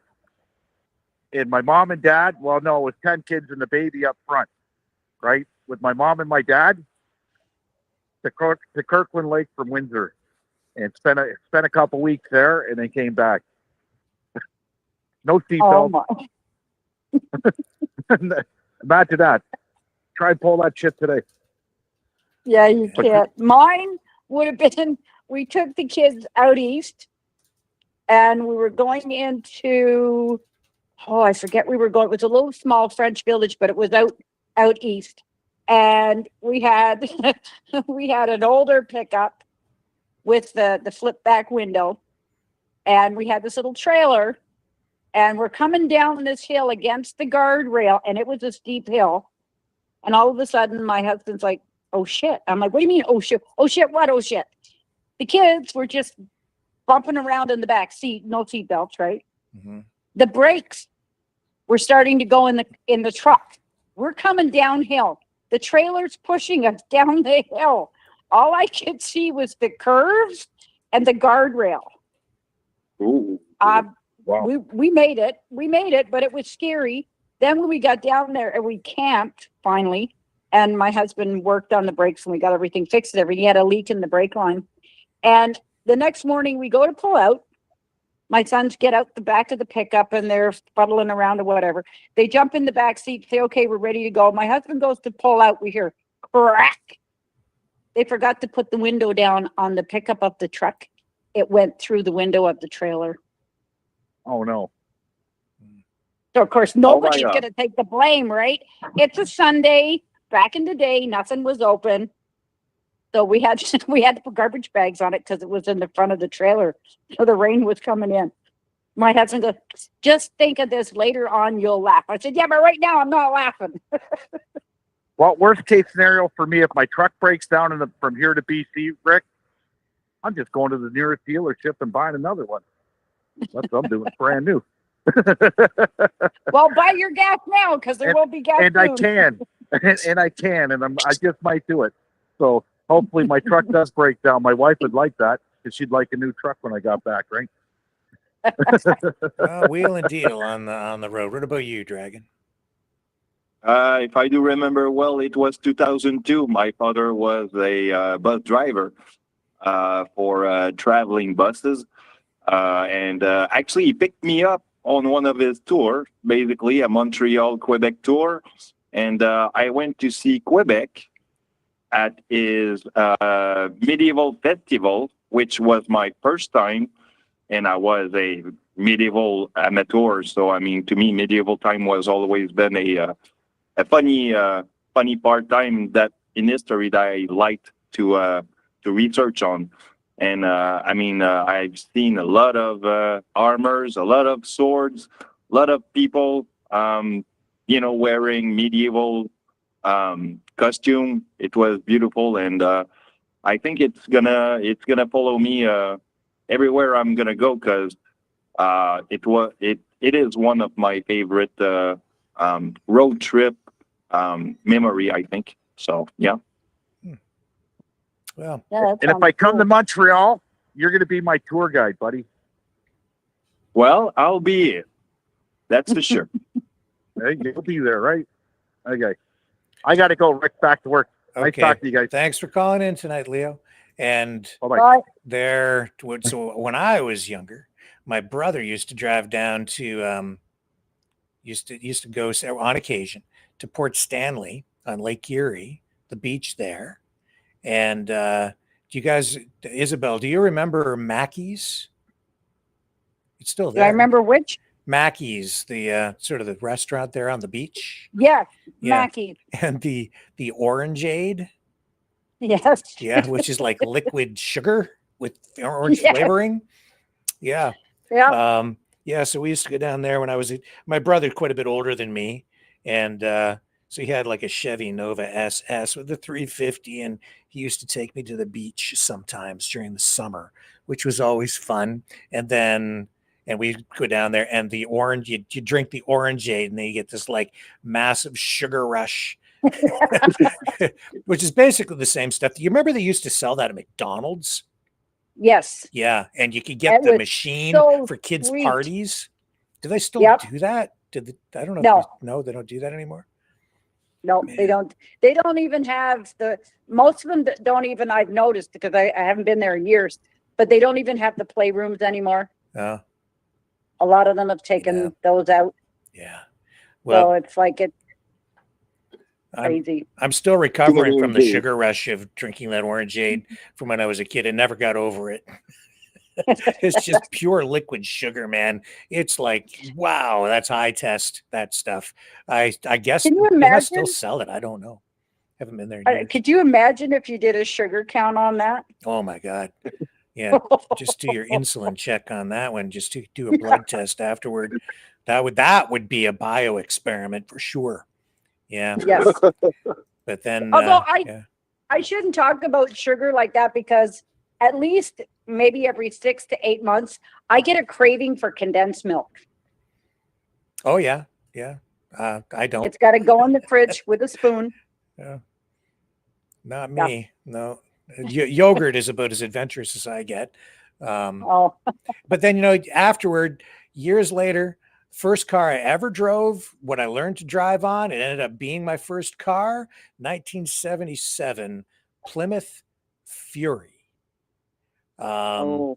And then I used to go to the beach in that, and I used to take that to the drive-ins in the summer, and had a 360 V8, and that's when gasoline was selling for about 32 to 36 cents per liter, and even then, that thing cost like about $65 to $70 to fill the tank, and that's like back in the day, right? So this would be the early 1980s, and I couldn't afford it. I was working like part-time jobs and stuff as a student, and but man, it was all I could do to keep gas in that thing, because it passed everything on the highway except a gas station. So that's the way that was. And so with that, I actually have a new song from Maverick and the News Brothers, and this is Fury Road. I'm thinking back to my youth and my very first ride, 1977 Plymouth Fury. So I'm going to leave that with you. We're going to leave tonight with that and wrap up. And I guess I'll see everybody back here. Thank you, everybody, for joining us tonight. Really appreciate it. Thank you guys for calling in. Thank you, Leo. Thank you, Dragon, Isabel, Alicia. And thank you, all you Mavericks out there. We'll be back 7 p.m. Eastern tomorrow night. Enjoy the weather. See you then on the Flip side. Flip side. flip side.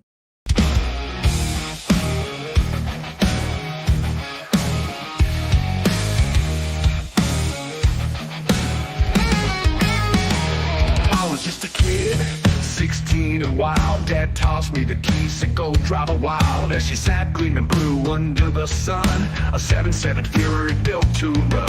360 under the hood, 4 barrels screaming. Luxury and muscle like a dream I was dreaming. Let the seat smooth, dash lit up bright. When I hit that pedal, she took off in flight. Felt that Mopar magic deep in my soul. That Fury was more than just in control. On the Fury road, I found my way. Luxury and power burning through the day. The engines roar, the open sky. I learned to drive, I learned to fly.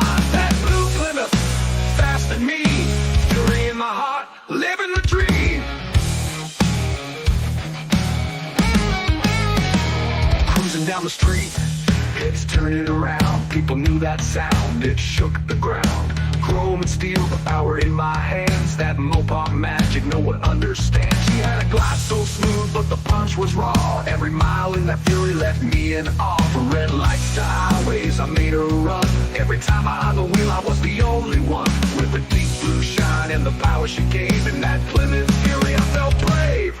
On the Fury road, I found my way. Luxury and power burning through the day. The engines roar, the open sky. I learned to drive, I learned to fly. That blue Plymouth, fast than me. Fury in my heart, living the dream.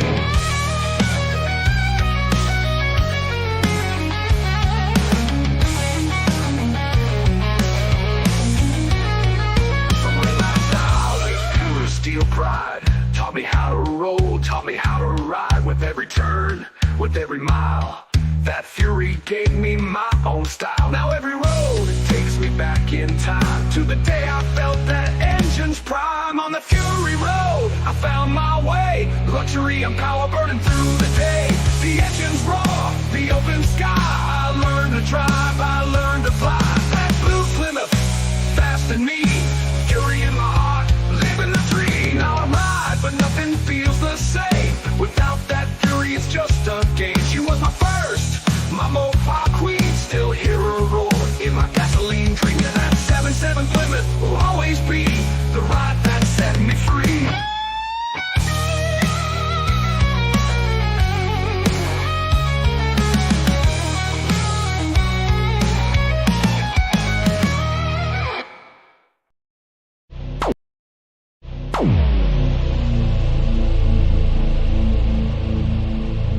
This has been a Maverick Multimedia production.